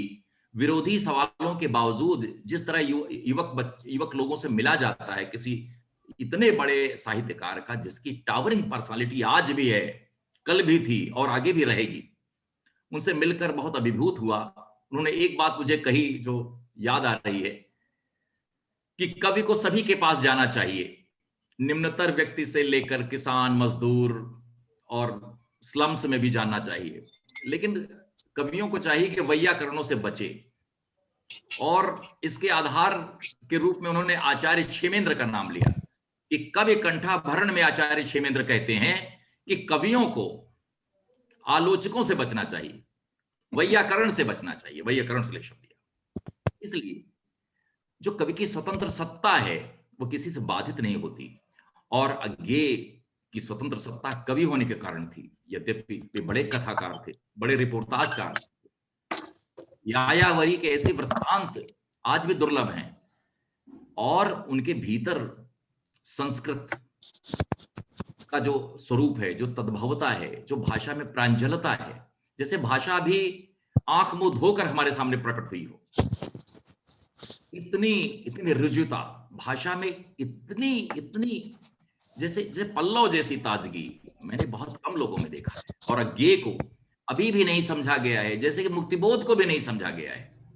केवल 10-15 कविताओं के बहाने हम ऐसे बड़े बड़े कवियों पर कुछ लिखते हैं, लेकिन कवि वही बड़ा होता है जो अंततः अनाभिहित होता है, अव्यक्त होता है, उसे सदियां पढ़ती हैं। इसीलिए आलोचना साझा कर्म है। अज्ञेय जैसे कवियों को, मुग्धबोध जैसे कवियों को, शमशेर जैसे कवियों को बार बार पढ़ा जाता रहेगा। बार बार पढ़े जाने वाले कवियों में अज्ञेय आज नहीं है, लेकिन अज्ञेय का वो प्रेम विरोधी सवालों से बिदकते नहीं। आज के दौर में भले कुछ कवि हैं, अगर विरोधी सवालों के साथ जाऊं तो शायद वे कहें कि ये ऐसे सवाल, और मेरे जीवन में ऐसे बहुत से लेखक हैं जिन्होंने मेरे 80 सवालों में से केवल 10 के जवाब दिए, 70 नहीं, ये इसका जवाब नहीं, इसका जवाब नहीं। लेकिन एक अज्ञेय और एक अशोक वाजपेयी, इन्होंने किसी सवाल का इनकार नहीं किया, सारे सवालों के जवाब दिए जो उनके प्रतिकूल थे या के अनुकूल थे। तो अज्ञेय से ऐसे मिलना हुआ। जी ओम जी, आपने जाहिर है आपका जो आपकी जो पुस्तक है उसमें यही पंक्तियां जो अज्ञेय जी ने आपको लिख के दी थी, उसको आपने उसमें उसके कवर पे डाला है, बहुत ही सुंदर उसका शीर्षक बना है। मैं बहुत ही थोड़े में आपसे ये जानने के लिए मुझे लोभ हो रहा है कि अज्ञेय को मैंने भी पढ़ा है, उनकी कितनी नावों में कितनी बार, और उनके निबंध। मुझे ये समझ में नहीं आता कि अज्ञेय का इतना विरोध क्यों हुआ, और मैं आपसे जानना चाहता हूँ खास तौर से कि आपको क्या लगता है अज्ञेय अपने उस धुर विरोध को किस तरह से उसका सामना करते थे, वो कैसे उससे कोप करते थे या रिस्पॉन्ड करते थे? देखिए, अज्ञेय तो असल में मौन के अभ्यासी थे। शोर के संसार में मौन ही भाषा है, ये उनका मोटो था। तो अज्ञेय का बड़ा कद इसलिए था कि तार सप्तक के जरिए प्रयोगवाद का सूत्रपात हो रहा था। प्रयोगवाद उन्होंने नाम नहीं दिया, वो तो बाद में, चूंकि राही नहीं राहों के अन्वेषी हैं, ऐसा उन्होंने अपने कवियों के लिए कहा। लेकिन तार सप्तक और उस सप्तक परंपरा, कम से कम तीसरे सप्तक तक जो कविता को प्रतिष्ठा दी, नई कविता फॉर्मेट की कविता को जो प्रतिष्ठा मिली, वो अज्ञेय के कारण मिली। और अज्ञेय का कथा में भी उतना वर्चस्व, उतना ही वर्चस्व कविता में, उतना ही वर्चस्व उनके निबंधों में, आलोचनात्मक निबंधों में। उनका अधिकांश जीवन तो लोगों के आरोपों का जवाब देने में गुजरा। अगर आप उनकी आलोचनात्मक निबंधों से गुजरें तो कई निबंधों में वे स्वयं अपने स्वगत कथन और कथोपकथन के माध्यम से अपने ऊपर आरोप भी निर्मित करते हैं और उसका जवाब भी देते हैं। अज्ञेय आलोचना संचयन के दौरान मैंने देखा कि अज्ञेय का आलोचक का उसका जो भीतरी जो तल है वो बहुत ही सुगठित है, वो आरोपों से मुरझाने वाला नहीं है। तो मुझे लगता है कि एक बात तो ये, दूसरी बात है कि तार सप्तक में दो बड़ी विभूतियां, यद्यपि उसमें 7 कवि थे, रामविलास जी भी थे, नेमीचंद जी भी थे, प्रभाकर माचवे जी थे, और अज्ञेय जी थे, और मुक्तिबोध थे। लेकिन उस तार सप्तक की दो बड़ी प्रतिभाएं, जो दो बड़े स्कूल बाद में चल के बनते हैं, मुक्तिबोध और अज्ञेय। तो अज्ञेय का जो आत्माभिव्यक्ति और व्यक्तिवादिता थी, वह शायद उनके पूरे व्यक्तित्व और साहित्य के केंद्र में उसको देखा गया। मुक्तिबोध का जो पूरा रचना संसार है, जिसमें वो ठोस जीवन की जो सच्चाइयां हैं, जो पूंजीवाद है, जो इजारेदारी है, और इस तरह से जो एक ऐसा संसार उनके सामने प्रकट हो रहा था, जिसमें खुद वे नई कविता में शामिल होने के बावजूद, नई कविता में जो जड़ी भूत सौंदर्य अभिरुचि थी, यानी नई कविता एक कंडीशनिंग का शिकार थी, वे उस कंडीशनिंग को तोड़ना चाहते थे। इसलिए उस कंडीशनिंग को तोड़ना, जड़ी भूत सौंदर्य अभिरुचि के जो सेंसर्स थे, उनसे नई कविता को बचाना, लगातार साथ बने रहते हुए उसका प्रक्षालन करते रहना, उनके सारे निबंधों में आप देख सकते हैं कि नई कविता में रहते हुए भी वे एक हद तक नई कविता को उस कलमश से, उस सेंसर्स से वे बचाना चाहते थे। और इसके प्रमाण स्वरूप नए साहित्य का सौंदर्य शास्त्र और कविता का आत्मसंघर्ष, जो उनकी पुस्तकें हैं, जो आप उनके निबंधों को देख सकते हैं। तो मुझे लगता है कि एक बड़ा वर्ग जो प्रगतिशीलों का था, वो मुक्तिबोध को महत्व ज्यादा देता था, क्योंकि वह जीवन संघर्षों के कवि होकर निखरे। लेकिन अज्ञेय जी का जो व्यक्तिवाद था, निश्चित रूप से बहुत प्रखर था। और अज्ञेय जी पर रूपवाद, यानी रूप और अंतर्वस्तु का जो विभाजन है, जो फॉर्म के स्तर पर अज्ञेय अपनी पूरी पर्सनालिटी निर्मित करते हैं, वह पूरी पर्सनालिटी मुक्तिबोध कथ्य के स्तर पर निर्मित करते हैं। जो भाषा का एक बड़ा बड़ा व्यक्तित्व होता है वो सृजित करते हैं, जो जन संघर्षों से उपजी हुई भाषा है। नया खून के संपादकीय को आप देखें, मुक्तिबोध का जो पूरा काव्य संसार है, उनके निबंधों का संसार है, और चूंकि बहुत कम उम्र में वे चले गए, तो मुझे लगता है कि कविता आलोचकों के समक्ष भी दो स्कूल प्रकट थे कि एक अज्ञेय का स्कूल है और एक मुक्तिबोध का स्कूल है या मुक्तिबोध का पथ है। तो जो प्रगतिशील तत्व थे उन्होंने मुक्तिबोध के पथ को अंगीकार किया। यद्यपि मुक्तिबोध और अज्ञेय में कोई अंतर विरोध नहीं था, वैयक्तिक कोई अंतर विरोध नहीं था। वो केदारनाथ अग्रवाल और अज्ञेय में अंतर विरोध था कि केदारनाथ अग्रवाल ने तार सप्तक में आने से इनकार किया, या उनके जो पत्राचार हैं उसमें भी ये सब देखने को मिलता। लेकिन अज्ञेय और मुक्तिबोध में कोई अंतर विरोध नहीं था, लेकिन उनकी वैचारिकी अलग अलग थी। निश्चित रूप से लगता था कि जिन तत्वों ने अज्ञेय का निर्माण किया है उससे प्रतिकूल तत्वों ने, यथार्थवादी जीवन संघर्ष ने मुक्तिबोध का निर्माण किया है। मुक्तिबोध उतने सुकुमार नहीं थे जितने सुकुमार अज्ञेय थे। तो मुझे लगता है कि यह जो वैचारिक पार्थक्य है, एक में व्यक्तिवाद और रूप के प्रति आग्रह, यानी कुछ कुछ कला के प्रति आसक्ति, और दूसरा जीवन संघर्षों से उपजी हुई भाषा और उस तरह की जो निर्मिति है वो उनके जीवन में थी। अज्ञेय यानी मुक्तिबोध की रचनावली को आप देखें तो कई बार वे कितने लोगों से अनुग्रह और अनुनय करते नजर आते हैं। इतनी बड़ी पर्सनालिटी कविता की, जिसको जीवन निर्वाह के लिए भी कितने लोगों के समक्ष अनुनय करना पड़ा। लेकिन हमारे समय का बड़ा कवि अपनी विपन्नता से या अपनी संपन्नता से नहीं आंका जाता, वो अपनी वैचारिक संपन्नता और वैचारिक विपन्नता से आंका जाता है। जहां तक वैचारिकता का सवाल है, एक कवि होने का सवाल है, अज्ञेय भी एक बड़े कवि हैं और मुक्तिबोध भी बड़े कवि हैं। हम ये न भूलें कि हमारी कविता एक ध्रुवीय नहीं है, तो हमारे व्यक्तित्व भी एक ध्रुवीय होकर अपना वैशिष्ट्य निर्मित नहीं करते हैं। विविधता में एकता यदि भारत की विशेषता है तो कवियों की भी विशेषता है कि हमें तुलसी भी चाहिए, सूर भी चाहिए, हमें जायसी भी चाहिए, तो हमें अज्ञेय भी चाहिए और मुक्तिबोध भी चाहिए। हम इस पार्थक्य के बिल्कुल अनुगामी नहीं हैं कि हमें केवल मुक्तिबोध चाहिए, तब तो जीवन एक ध्रुवीय हो जाएगा, बहुत ऊब का निर्माण हो जाएगा। कविता केवल ऊब का निर्माण नहीं करती, वो केवल संघर्ष के परचम में नहीं उठाती, वो उठाती है, कवि के कार्यभार में है। तभी तो आज किसान आंदोलन हो रहा है, तो किसानों पर कितनी कविताएं लिखी जा रही हैं। मैंने खुद किसानों पर कविताएं लिखी, किसानों के दल पर बरसती है गोली।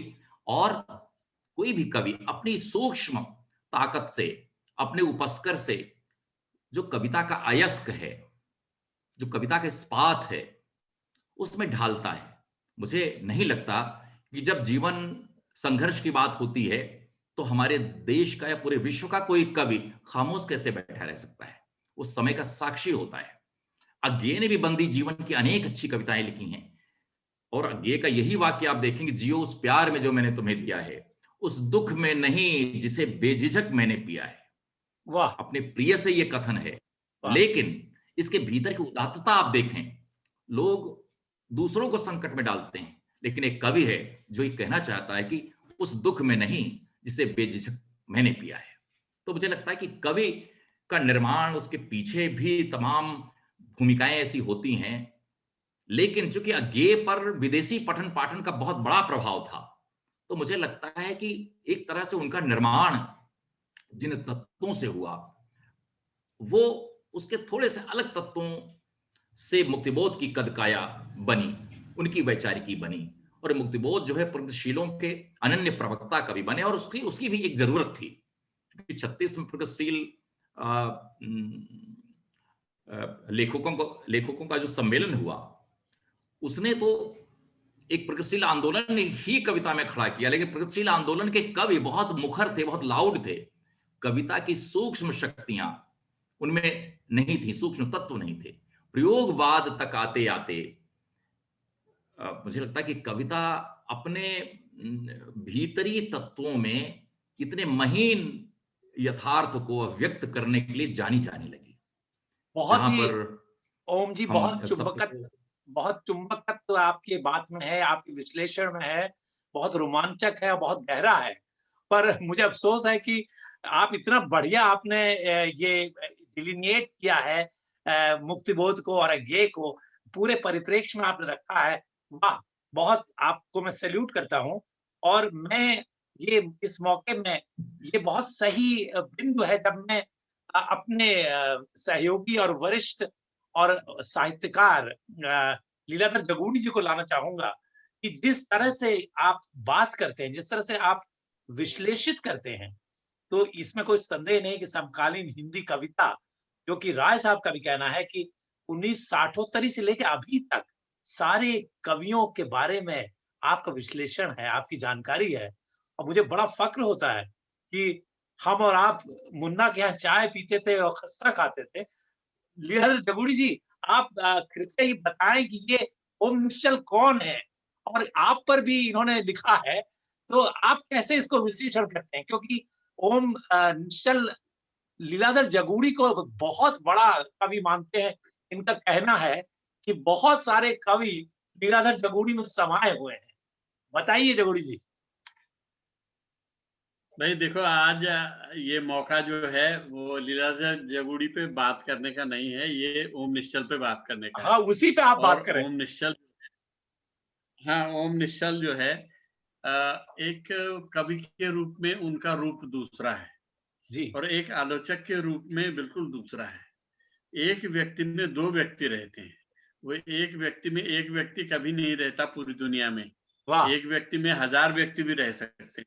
जी, जी। तो ओम निश्चल जो है उन लोगों में है जिनका एक चेहरा नहीं है। एक चेहरा देखने के लिए हो सकता है, बट उनके व्यक्तित्व के कई चेहरे हैं। एक चेहरा तो ये है कि वो एक आलोचक है, दूसरा चेहरा ये है कि वो एक अच्छे पाठक हैं, और तीसरा चेहरा ये है कि वो एक अच्छे कवि हैं। अच्छे, और चौथा चेहरा है उनका एक अच्छा गीतकार होना। अच्छा गीतकार होना भी अपने आप में बड़ी चीज है। पर क्या है कि भरतनाट्यम माने नाट्य शास्त्र के जो लेखक हैं भरत मुनि, उन्होंने एक वाक्य कहा है। उनका वाक्य है कि शब्दश्च छंदः, शब्द ही छंद है। माने उन्होंने ये नहीं कहा कि मात्राएं छंद हैं या जब तुक मिल जाए तो छंद है। उन्होंने कहा शब्द ही छंद है। तो शब्द को छंद की तरह जानने वाला आलोचक और कवि है हमारे ओम निश्चल। ओम निश्चल ने सब पर लिखा है। अमूमन मैं समझता हूँ जो बड़ी पर्सनैलिटीज हैं हिंदी की, उन सब पर लिखा है। चलो, हम पे भी लिखा है और हमारे मित्रों पे भी लिखा है। लेकिन ये जो लेखन है उनका अलग तरीके का है। अलग तरीके का इस अर्थ में कह रहा हूं मैं कि आलोचना की जो मर्यादाएं हैं, आलोचना की जो परिभाषाएं हैं और आलोचना की जो संकट है, उन सब से निपटते हुए उन्होंने एक नया मार्ग बनाया है अपने लिए। ठीक उसी तरह का जिस तरह मैं समझता हूँ कि विजय कुमार ने भी हिंदी में ऐसा ही मार्ग बनाया है अपने लिए। ये बम्बई के हैं हमारे, आप जानते होंगे शायद। और बहुत अच्छा आलोचकीय कर्म उनका है। आलोचना और रचनात्मक कर्म के साथ जूझने वाले एक आदमी के बहुत दोहरे संकट होते हैं। एक ओर तो आप रचनाओं में डूबे रहें, संलिप्त रहें और उनसे सरोकार रखें, दूसरी ओर आप आलोचना से भी संबंध रखें। तो ये अपने लिए भी दुखदाई है, दूसरों के लिए भले हो सकता है सुखदायी हो, लेकिन रचनाकार के लिए पर्याप्त कष्ट का विषय है ये। तो मैं ये समझता हूँ कि ओम निश्चल ने आलोचना की भाषा में भी बहुत काम किया है। न केवल भाषा में बल्कि उसके संदर्भ भी नए पैदा किए हैं, और वो एकदम उस समय गीतकार से भी अलग हो जाते हैं, अपने कवि होने से भी अलग हो जाते हैं, और जो जिस कवि को पढ़ रहे होते हैं उसके नोट्स लेते हैं अलग से। और मैं आपको बताऊं कि एक अच्छे कवि की क्या परिभाषा हो सकती है। जी। एक अच्छे कवि की परिभाषा पहले तो उसके साहित्य में ढूंढी जानी चाहिए, लेकिन अगर आलोचक की भाषा में कहें तो शायद नवीन कह रहा हूं मैं, ओम निश्चल के पास जाना पड़ेगा, क्योंकि ओम निश्चल ने दरअसल कविताओं का, साहित्य का, में कहानी का, उपन्यास का इन तमाम चीजों का एक मूल्यांकन करने की दृष्टि भी पैदा की है। और वो दृष्टि हमें बताती है कि घिसी-पिटी पारंपरिक दृष्टि नहीं है। ये एक अपने समय की, अपने उपार्जन की देन है उनकी। इसलिए मैं भाई ओम को बधाई देना चाहता हूँ कि वो अच्छे कवि तो हैं ही, वो अच्छे गीतकार तो हैं ही, लेकिन वो अच्छे आलोचक भी हैं। और अच्छे आलोचक होते हुए वो कई प्रकार के आलोचक हैं। यानी गीतों की आलोचना वो दूसरे ढंग से करते हैं, कविता की आलोचना दूसरे ढंग से करते हैं। और मैं तो कहता हूँ कि कहानियों और उपन्यासों के बारे में उनके मैंने कम लेख पढ़े हैं, लेकिन उसमें भी उनका दखल है। तो ये जो आलोचना को इतने दृष्टिकोणों में बांटना कम कष्ट का विषय नहीं है। और ये काफी फनी भी लग सकता है ये कि ये एक आदमी इतने विषयों पर जंप करे, लेकिन फनकार तो वही है जो सब जगह फनी हो जाए। तो क्या क्या बुरा है उसमें? वो हर जगह अपनी बुद्धि का, अपनी विवेक का वैभव फैलाता है। क्या बात है। एक चीज मैं और कहना जी एक चीज मैं और कहना चाहूंगा, बिल्कुल। वो ये कि ओम निश्चल जी प्राचीन साहित्य में आलोचना शब्द नहीं है। प्राचीन भारतीय साहित्य में हो सकता है पश्चिमी साहित्य में हो पहले से ही, प्राचीन साहित्य में आलोचना समालोचना शब्द नहीं है। हो सकता है उस समय इसकी जरूरत न रही हो, लेकिन विवेचना तो है और विवेचना हुई है। पर जो भारतीय साहित्य में 13वीं सदी के बाद एक शब्द आया कबीर के माध्यम से, निंदक नियरे राखिए आंगन कुटी छवाए, है ना? हाँ, तो ये जो निंदक को नियरे रखने, ये कवि के द्वारा आहूत आलोचक का स्वागत करने की आकांक्षा है। स्वागत कर रहा है कवि आलोचक का, लेकिन निंदक के रूप में कर रहा है। ये तो अच्छी बात नहीं है। निंदक मात्र निंदक नहीं है आलोचक। आलोचक शायद एक दिशा दर्शक भी है। आलोचक शायद एक नया रास्ता दिखा भी सकता है। आलोचक शायद दिशा बदल भी सकता है या बदलने का आग्रह कर सकता है। पर जब कवियों को लगा कि एक निंदक की भी आवश्यकता है जो आए और निंदा करे, तो निंदा करने वाला जो व्यक्ति है वो तो मुझे लगता है बड़ा शक्तिशाली व्यक्ति होता है। क्योंकि जो कबीर की निंदा कर सके, जो तुलसीदास की कर सके, जो कालिदास की कर सके, अरे निंदक भी तो कोई हो जो कर सके। प्रशंसक तो बहुत हो जाते हैं, और प्रशंसक तो आजकल तो एक मानवीय मूल्य माना गया है कि भाई आप हर एक की प्रशंसा करो, लेकिन निंदक होना बहुत कठिन कार्य है। और जब कबीर ने उस निंदक का स्वागत किया और उसके लिए कुटिया बनाए अपने आंगन में कि तुम यहीं रहो हमारे पास, तो शायद ये बहुत बड़ा चैलेंज है। और ये ओम निश्चल ने भी अपने लिए स्वीकार किया है कि अपना स्वयं निंदक हो सकते हैं क्या ओम निश्चल? क्या अपने को आलोचनात्मक दृष्टि से देखते हैं कभी? इसके सबूत आने चाहिए और आएंगे वो। मुझे उम्मीद है कि ओम निश्चल से वो उम्मीद करता हूं मैं। ये काम करना बहुत कठिन काम है, पर जब आप आलोचक बनते हैं तो राजशेखर याद आते हैं। 10वीं सदी के एक कवि हैं, कविता के बारे में उनकी किताब है। राजशेखर ने कहा है कि जब आप किसी चीज का मूल्यांकन करते हैं तो आप सोने को नापते हैं, सोने को तोलते हैं। आप सोने को का मूल्यांकन बताते हैं कि क्या है, ये सोना है कि नहीं है। तो सोना जिन रासायनिक पदार्थों से पैदा होता है, जिन रासायनिक पदार्थों से वो अपना रूपाकार ग्रहण करता है, उस सोने को कभी निर्मित होते हुए देखा है आपने? आलोचक से या समीक्षक से, मूल्यांकन करता से वो प्रश्न करता है। क्या बात। तो ओम निश्चल से भी आज मैं ये प्रश्न भी करता हूं, और उसको मैं एक आलोचना का विषय भी दे रहा हूं कि आप इतने सुपठित व्यक्ति हैं, आप इतने सुमर्यादित व्यक्ति हैं, और आप इतने जिसको कहना चाहिए कि चीजों के सूक्ष्म तत्वों को ग्रहण करने वाले आदमी। मैं ओम निश्चल के इस कृतित्व से बहुत प्रभावित रहा हूं, और खास करके उन्होंने मेरे बारे में ही जो लिखा है उसमें मैंने देखा है कि कैसे वो रचना में से मूल्य निकालते हैं। रचना में से मूल्यांकन की भाषा निकालना बड़ा कठिन काम है। वो बाहर से प्रचलित जो इडियम है उससे भाषा नहीं निकालते, वो भाषा निकालते हैं उस रचना में से जिसकी वो आलोचना कर रहे होते हैं। ये बड़ा भारी गुण है आलोचक का, और हमारे आलोचक आजकल उस गुण को खोते जा रहे हैं। ओम निश्चल ने उस गुण को बचाए रखा है। वाह। कि आप जिस कृति को विश्लेषित कर रहे हैं उस कृति की भाषा में से अपनी भाषा को निखारें, ये बताएं कि वो क्या चीज है जो इस कविता में या इस कृति में समझी जानी चाहिए। तो समझी जाने का जो आग्रह आलोचक पैदा करता है या तिरस्कार पैदा करता है, नहीं करता वो कि इसको पढ़िए आप, ठीक है, तिरस्कार के भी तर्क देता है, तिरस्कार के भी तर्क देता है वो। ये ओम निश्चल में एक अद्भुत गुण है कि वो स्वीकार्यता और तिरस्कार्यता दोनों के अद्भुत गुणों की व्याख्या करके तब उस बात के बारे में बोलता है। ऐसे आलोचक आज नहीं है।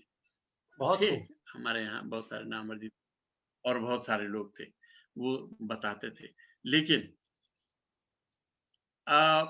एक इनमें सबसे अच्छा गुण ये है कि जो गीत की स्वीकार्यता, गीत तत्व की, गीत तत्व बुरी चीज नहीं है। उसको बहुत यहाँ गालियां दी गई हिंदी में कि गीत है, गीत है, गीत है। गीत ऐसा नहीं है, गीत में संगीत है ऐसा भी नहीं है, क्योंकि गीता एक बहुत बड़ी किताब है हमारे यहाँ, बहुत बड़ी एक लीजेंडरी बुक है हमारे यहाँ गीता। उसको धर्म के लोग भी मानते हैं और अधर्म के लोग भी मानते हैं, और साहित्य के लोग भी मानते हैं और असाहित्यिक लोग भी मानते हैं। पर गीता में एक भी गीत नहीं है, गीता में एक भी गीत नहीं है। जब आप गीता में भी एक भी गीत न पाएं और तब गीता में गीता रहे, तो ये बड़ा विडंबनापूर्ण देश है। इसमें बड़ी भारी अंतर्विरोधी मान्यताओं को स्वीकार करना और गले लगाने का बहुत बड़ी पराकाष्ठा है हमारे यहाँ। अब आप ये देखिए कि गीता में कोई गीत है क्या? एक भी गीत नहीं है गीता में। लेकिन गीता के भीतर से गीत निकालना ये व्यास के ही बस का था कि उन्होंने गीता के भीतर से गीत निकाले, और इतने बड़े बड़े गीत निकाले कि ग्रंथ रचे गए उन गीतों पर। उन सारी परिस्थितियां गीतात्मक होती हैं। परिस्थितियां केवल गायन के लिए नहीं होती। हमारे बहुत सारे मित्र गायन को गीत समझते हैं, वह भी गीत का एक अंश है, बहुत वह अच्छा पूर्ण गीत नहीं है। जगोड़ी जी, मुझे आपके बातों में इतना बहुत रस आ रहा है, तो पर मैं थोड़ा सा आपको रोकना चाहूंगा, और मैं दोबारा आप पर आऊंगा। ये पूछना चाहूंगा कि आप कोई ऐसा एनेक्डोट आप बताएं ओम निश्चल जी के साथ जो कि रोचक हो। पर उसके पहले मैं इस गहन विश्लेषण जो आपने इतनी बढ़िया बात ओम निश्चल जी के लिए कही, और जिस तरह से आपने उसको एक तरह से तर्क से विश्लेषित किया, वो बहुत ही बेहतरीन और बहुत गहरा है। पर थोड़ा सा हम विराम लेंगे, और गीत की बात आपने कही कि वो इतना इतने बड़े आलोचक होने के बाद भी गीत रचते हैं, तो एक और शख्स से मैं मुखातिब होना चाहूंगा। पंडित विश्व प्रकाश बहुत बड़े संगीतज्ञ हैं और जयपुर घराने से हैं, और ब्रिटेन में पिछले 30 सालों से बहुत काम कर रहे हैं। वो कुछ ओम जी के बारे में, उनके गीतों के बारे में कहना चाहते हैं, उन्होंने मुझसे अनुरोध किया है। तो पंडित विश्व प्रकाश, आप कृपया अपनी बात कहें। सबसे पहले तो ओम जी और आप सभी विद्वान लोग मेरा प्रणाम, मेरा नमस्कार स्वीकार करें, बड़ा आदर सहित नमस्कार स्वीकार करें। मैं अपने आप को नहीं दिख पा रहा हूँ, शायद आप लोग मुझे देख रहे हैं, मेरे चेहरे को आप बर्दाश्त कर रहे हैं, बहुत बहुत धन्यवाद। आज मुझे एक बात याद आ रही है, वो ये कि मैं जब भारत में था तो कवि सम्मेलनों में जाता था और कवियों की कविताएं सुनता था। उनमें से कुछ कवि ऐसे होते थे जिनका गायन सुनकर मैं सोचता था कि अगर ये गायक होते तो बेचारे गायक कहाँ जाते। आज ऐसा ही हुआ इंदु जी का गाना सुनकर और स्वयं ओम जी का गाना सुनकर। अगर ये गायक होते तो बेचारे गायक कहाँ जाते। दोनों ने बहुत सुंदर गाया है। दूसरी बात यह है कि मैं भाग्यशाली कि मैं संगीत के परिवार में पैदा हुआ और संगीत और साहित्य का तो चोली दामन का साथ है, आप लोग जानते हैं। तो मेरा भी साहित्य से जो जुड़ा रहा और मैं भाग्यशाली रहा कि मुझे मेरे जीवन में मैथिली शरण गुप्त जी के महाकाव्य को, रामधारी सिंह दिनकर जी के महाकाव्य को और बहुत से हरवंश राय बच्चन जी के कवि के गीतों को संगीतबद्ध करने का अवसर मिला। मैथिली शरण जी को तो मैंने बहुत बार उनकी यशोधरा को संगीतबद्ध किया, उसके बहुत कार्यक्रम हुए, अवसर मिला। यही अवसर मुझे इंग्लैंड में देते हैं ललित जी। ललित मोहन जो मेरे मित्र हैं वो ये अवसर देते हैं। वो मुझसे महान महान शायरों की रचनाओं को संगीतबद्ध करवाते रहते हैं। यही अवसर उन्होंने मुझे दिया अपने ओम जी के गीत को संगीतबद्ध करने के लिए।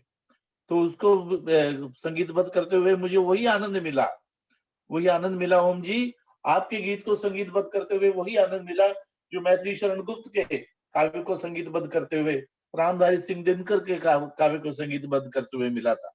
मैं धन्य हो गया। ललित जी की बड़ी कृपा, आनंद आ गया। मैं ये चाहूंगा कि मैं आपके गीत के साथ इंसाफ कर पाया अपने संगीत से या नहीं, इसका आंकलन आप करें। मेरी होनहार शिष्या अपनी सुंदर आवाज में उसे प्रस्तुत करे। मैं निमंत्रित करता हूं। देखिए मैं बूढ़ा हो रहा हूं।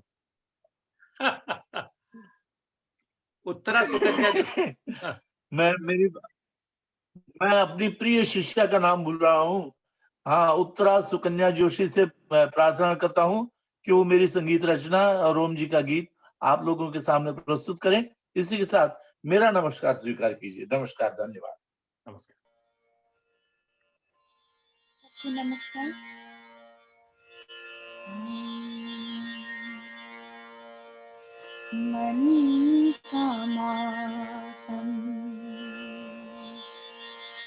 मन का मौसम ठीक नहीं तो होठों पर भी गीत नहीं। मन का मौसम ठीक नहीं तो होठों पर भी गीत नहीं। ऐसा हुआ हृदय के पथ से, ऐसा हुआ हृदय के पथ से गुजरा कोई मीत नहीं। मन का मौसम ठीक नहीं तो तुमने भी तो हाल न पूछा, कैसे मेरे दिन गुजरे। तुमने भी तो हाल न पूछा, कैसे मेरे दिन गुजरे। हम बंजारों से जीवन में कितनी बार बसे उजड़े। कोलाहल के जन अरण्य में, कोलाहल के जन अरण्य में अब कोई संगीत नहीं। मन का मौसम ठीक नहीं तो सोचा नहीं दिया कितना है, लेकिन जग से लिया नहीं। सोचा नहीं दिया कितना है, लेकिन जग से लिया नहीं। जले होम में हाथ मगर मैंने उफ भी किया नहीं। नहीं किसी से बैर यहाँ पर, नहीं किसी से बैर यहाँ पर, और किसी से प्रीत नहीं। मन का मौसम ठीक नहीं तो होठों पर भी गीत नहीं। मन का मौसम ठीक नहीं तो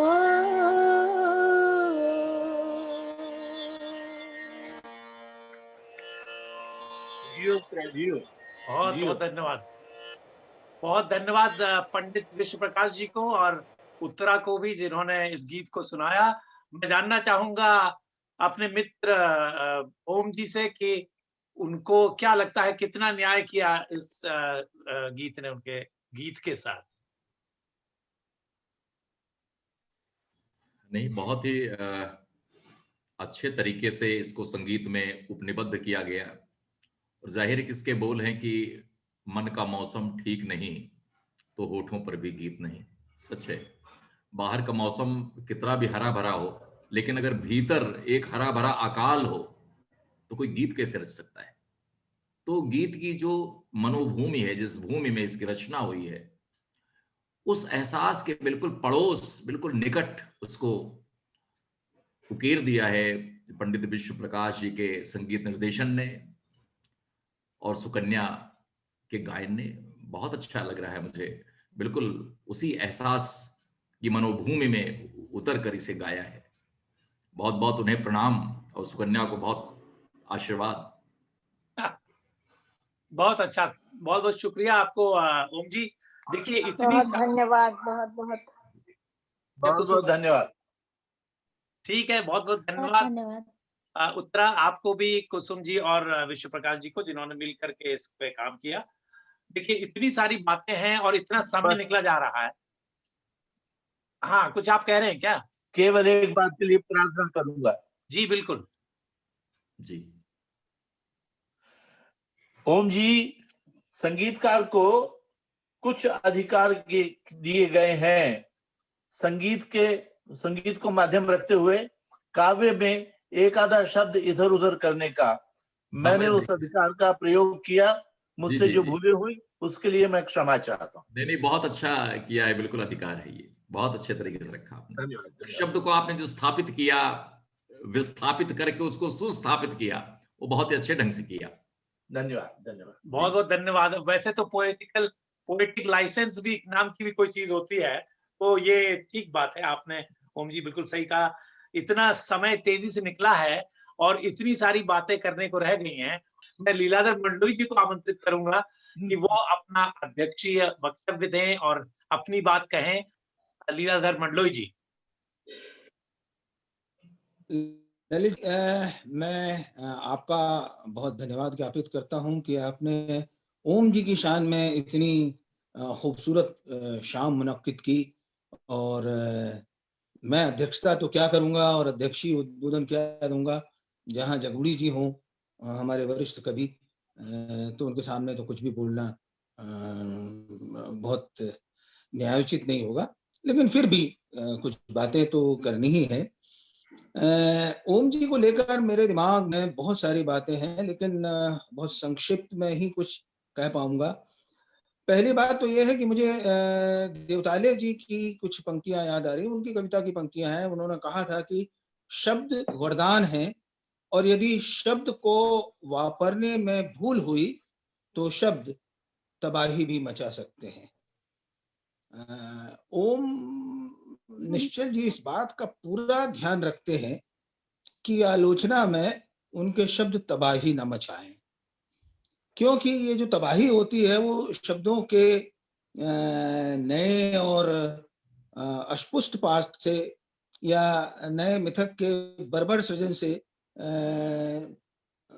किसी और दिशा में आलोचना को ले जा सकते हैं, वो नहीं करते हैं। और जगूड़ी जी की कुछ पंक्तियां याद आ रही जो उनके नए संग्रह से है, और वो उन्होंने सौंदर्य पर लिखी है। एक बहुत अच्छी कविता है। उसके अंत में जाते हुए कहते हैं कि वह कांटों की निंदा करता है, वह कांटों की निंदा करता है जो आक्रामक उंगलियों को उन तक पहुंचने नहीं देता। सौंदर्य ने कभी नहीं समझा कि उदारता ही सौंदर्य है, सौंदर्य का घमंड सौंदर्य की पोल खोल देता है।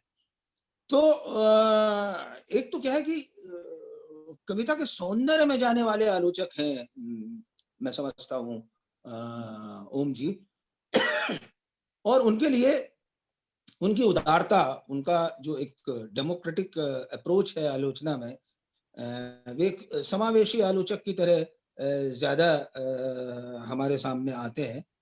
तो हर आलोचक की अपनी विशिष्टता होती। जैसे अगर हम याद करें तो शमशेर ने जिस तरह की आलोचना लिखी है, उसको पढ़ के लग सकता है कि उन्होंने बहुत आत्मीय ढंग से, बहुत प्रशंसा के भाव में ऐसे ऐसे लोगों की भी आलोचना लिखी है जो आज आलोचना में कहीं दिखाई नहीं देते हैं। तो एक तो होती है शुद्ध आलोचना, जो शुद्ध आलोचक होता है, जैसे आप डॉक्टर रामविलास शर्मा से लेकर कई नाम ले सकते हैं। उसमें नगेंद्र भी हैं, उसमें आचार्य नंद दुलारे वाजपेयी भी हैं, मतलब रामचंद्र शुक्ल को ले लें, हजारी प्रसाद द्विवेदी को ले लें, उन्होंने तो खैर उपन्यास भी लिखे हैं। तो एक कवि आलोचक की जो परंपरा है उसमें मुझे अधिक दिखाई देते हैं, और खास तौर पर जिस तरह से शमशेर और कुंवर नारायण आलोचना को एक बहुत ही उदार भाव में उन्हीं जगहों पर अपनी उंगलियां रखते हैं या अपनी कलम चलाते हैं जहाँ उनको सौंदर्य दिखाई देता है, जहाँ पर सकारात्मकता दिखाई देती है। और भविष्य की ओर जाने के लिए एक पंक्ति जगूड़ी जी की याद आती है कि एक डग भीतर जाने के लिए 100 डग बाहर जाना पड़ता है या आना पड़ता है। तो ओम जी 100 डग बाहर आने वाले आलोचकों में है। उनके यहाँ गीत हो, नवगीत हो, गजल हो, नई कविताएं हो, वो लगभग तमाम जगह जाकर उस सौंदर्य को अबेरने का काम करते हैं, ऐसा मुझे लगता है।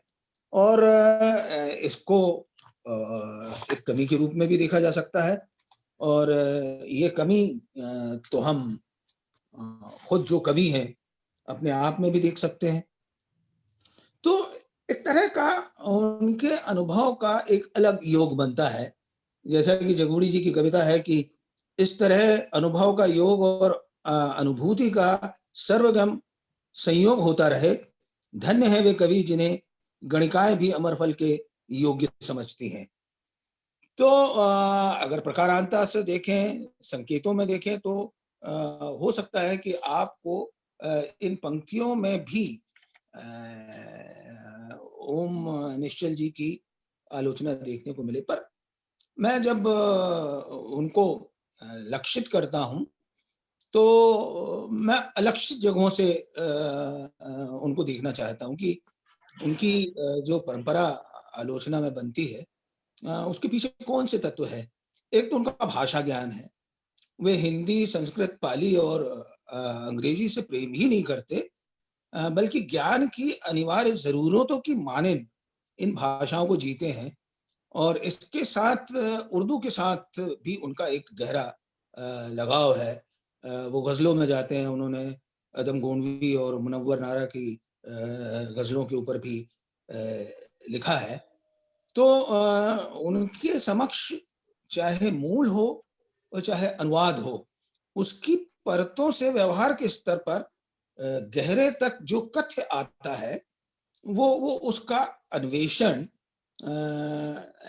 एक उदारता में करते हैं। तो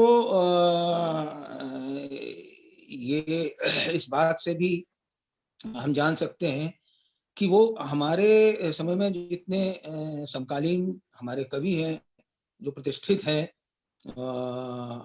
वो उनसे कहीं अधिक अपवादों को छोड़ दें तो काव्य परंपराओं के जानकार भी हैं, क्योंकि संस्कृत और पाली भी उनका अध्ययन का विषय रहा है, और अपने तई स्वशिक्षण में भी उनका गहरा राग मैं हमेशा देखते रहा हूँ। और हमारे कई समकालीनों से छंद का ज्ञान उनका बेहतर है। तो इस तरह से अगर आप देखें तो अगर उनकी नौकरी को भी देखें, अनुवादक की नौकरी को देखें या राजभाषा अधिकारी के रूप में उनको देखें, तो एक तरह की व्यावसायिक हिंदी का व्यवहारिक हिंदी के साथ पाणी ग्रहण करवाने में भी उनका एक रोल है, उनकी एक भूमिका है। उन्होंने अपने विभागों में काम करते हुए जिस तरह के कार्यक्रमों का आयोजन किया, उसमें उन्होंने जो हमारी व्यवहारिक हिंदी है उसका जो साहित्य है उसको तवज्जो दी।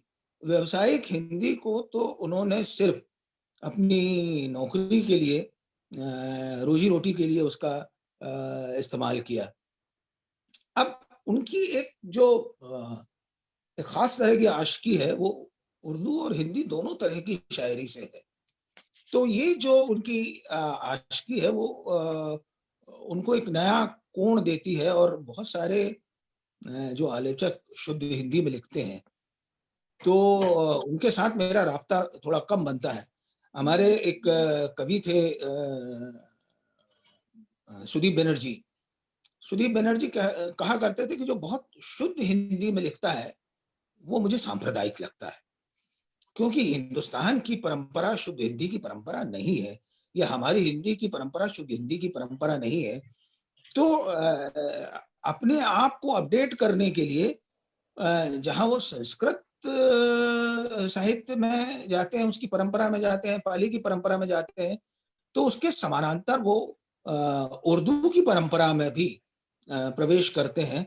और ये एक उनका जो गुण है मुझे थोड़ा अलग लगता है और प्रशंसनीय लगता है। अच्छा, वो ये भी करते हैं कि हिंदी में प्रकाशित दूसरी भाषाओं की जो कविताएं हैं उन पर उनकी निगाह रहती है, और ये निगाह बड़ी दिलचस्प है। 365 दिन में हिंदी साहित्य में जो घट रहा हो उसका साल के अंत में वो मूल्यांकन करते हैं। तो जितना ज्ञान पाठ के स्तर पर, अध्ययन के स्तर पर ओम जी के पास है, वो थोड़ा सा इस अर्थ में अलग है कि वो कहीं ना कहीं वर्तमान साहित्य का जो इतिहास भी है वो परोक्ष रूप से हर साल लिखते रहते हैं। और मुझे लगता है कि अगर उनके आर्काइव्स में जाएं तो उनके आर्काइव्स में कई कई सालों का क्या हुआ है, कौन सा कवि आया, किसने विकास किया, कौन दृश्य से गायब हो गया, इन सब का भी एक इंद्राज उनके यहाँ मिलता है। तो हम ओम जी के साथ न्याय तभी कर सकते हैं जब उनकी अनेक भूमिकाओं में उन्हें एक साथ रखकर आंकने का प्रयत्न करें, तभी जाकर उनका मूल्यांकन होगा। अब रही आलोचना के मैं उनके स्वभाव की बात, तो जिस तरफ उन्होंने इशारा किया है जगुड़ी जी ने, मैं नहीं कहता कि वो गलत है, लेकिन अगर हमने पढ़ा हो तो वो बीच बीच में लोगों की कमियों की तरफ भी इशारा करते हैं। हाँ, वो इशारा बहुत उस तरह का नहीं होता कि उस कवि को पूरी तरह से दृश्य से निस्तनाबूद कर दिया जाए। वो एक इशारा करते हैं, युवा कवियों पर भी करते हैं और वरिष्ठ कवियों पर भी करते हैं। तो मुझे लगता है कि उनके कवि रूप को, आलोचक रूप को, संपादक, भाषाविद और गीतकार इन सारे रूपों को एक साथ रखकर अगर हम देखेंगे तब हमें ये पता चलेगा कि उन्होंने जो योगदान दिया है हमारे समकालीन हिंदी कविता को, वो कितना महत्वपूर्ण है। देखिए क्या है कि इस बात को लेकर तो मैं उनसे ईर्ष्या करता हूँ, करता रहूंगा कि उन्होंने बहुत समावेशी भाव में जहाँ कैलाश वाजपेयी और कुंवर नारायण के बारे में लिखा है, वहीं उन्होंने द्वारिका प्रसाद माहेश्वरी की रचनावली का काम किया, अज्ञेय पर लिखा, अशोक वाजपेयी पर लिखा, केदारनाथ अग्रवाल पर लिखा, विश्वनाथ तिवारी पर लिखा, न जाने कितने लोगों पर लिखा। उनकी निगाह मलय पर भी है, अदम गोंडवी पर भी है, हरिओम पर भी है, रामदरस मिश्र पर भी है। तो ये जो एक बड़ी दृष्टि है देखने की, आज हमारा सबसे बड़ा संकट तो ये है कि आज हिंदी आलोचना के नाम पर कुछ भी हमारे सामने नहीं है। बड़ी मुश्किल से एक नाम जगूड़ी जी विजय कुमार का ले पाते हैं, लेकिन विजय कुमार जी की आलोचना बिल्कुल अलग और रेखांकन योग्य है और अहम है। आलोचक के रूप में उनकी प्रतिष्ठा भी है। लेकिन आधुनिक काल की कविता जो है, और उसमें भी आप देखिए कि अगर हम अपवादों को छोड़ दें तो उनकी कविता की संगत 8वें दशक के आसपास ही ज्यादा दिखाई देती है। तो ये जो उदारवादी चरित्र है कि आप एक ऐसे आदमी को भी अपनी आलोचना में शामिल करें जो अगर अपने आप को उस दृश्य में अपने योगदान के परिप्रेक्ष्य में वो खुद नहीं बल्कि पाठक वर्ग अहम मानता है, तो उसकी तरफ हमारी निगाह जाती है या नहीं जाती। ओम निश्चल जाते हैं बीते हुए समय, समकालीन समय और भविष्य के लिए भी। वो कविता के गान का एक आधारभूत ढांचा हमारे सामने रखते हैं। और कई बार मैं सोचता हूँ कि समकालीन कवियों पर, समकालीन कथाकारों पर, उपन्यासकारों पर जो विश्वविद्यालयों में जिस तरह के शोध होते हैं, एमफिल होती है, पीएचडी होती है, तो आज का सबसे बड़ा संकट ये भी है कि उनके पास कोई आधारभूत सामग्री उस तरह की नहीं है जहां से कि आप एक तरह का शोध बहुत विधिवत ढंग से आरंभ करें। तो वो एक आधार भी इतने सारे काम में ओम निश्चल देते हैं। और मैंने देखा है कि अपने सारे मैनेजमेंट की स्किल्स के साथ हमारा कवि पाठ्यक्रम में शामिल होना चाहता है, इसमें कोई शक नहीं है, और इसके अनेक उदाहरण हमारे सामने हैं। लेकिन पाठ्यक्रम में जाने के बाद उनकी कविता को समझने की आधारभूत कोई सामग्री अगर समकालीन समय तक कोई उपलब्ध कराता है तो मुझे लगता है कि बहुत बड़ा योगदान है। अब किसी कवि के बारे में एक निंदक के रूप में शोध में या आलोचना में लिखने का जो काम है, तो हर आदमी अपने स्वभाव के अनुसार लिखता है। और जैसे मैंने कहा कि ओम निश्चल का स्वभाव उदारता का स्वभाव है, और वे संकेत करते हैं, वो किसी को निस्तनभूत करने वाले आलोचकों में शुमार नहीं है। लेकिन उनकी जो किताबें हैं, अज्ञेय से लेके कुंवर नारायण तक और कुंवर नारायण से लेके अशोक वाजपेयी तक, न केवल पढ़ी जा रही हैं बल्कि उनको एक तरह से अपने ज्ञान और संज्ञान को बढ़ाने के लिए महत्वपूर्ण माना जा रहा है। तो मुझे लगता है कि एक ये जो काम है, ये काम भी बहुत महत्वपूर्ण है। और ओम जी के आने वाले भविष्य के लिए, उनके आलोचना कर्म के लिए मैं बहुत बधाइयाँ देता हूँ। और ये भी कहता हूँ कि जगूड़ी जी हमारे वरिष्ठ कवि हैं, तो वो जिस तरह की अपेक्षाएं बतौर आलोचक ओम जी से कर रहे हैं, वे निश्चित ही उसका ध्यान भी रखें, लेकिन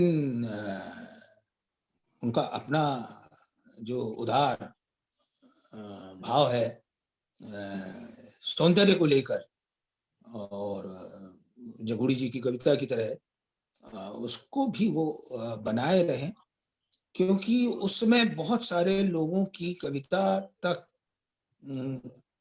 आरंभिक चरण में बहुत निष्पक्ष और सहृदय भाव में पहुंचने की एक विरल क्षमता मुझे ओम जी में दिखाई देती है। और ये गुण कोई ऐसा गुण नहीं है जिसके ऊपर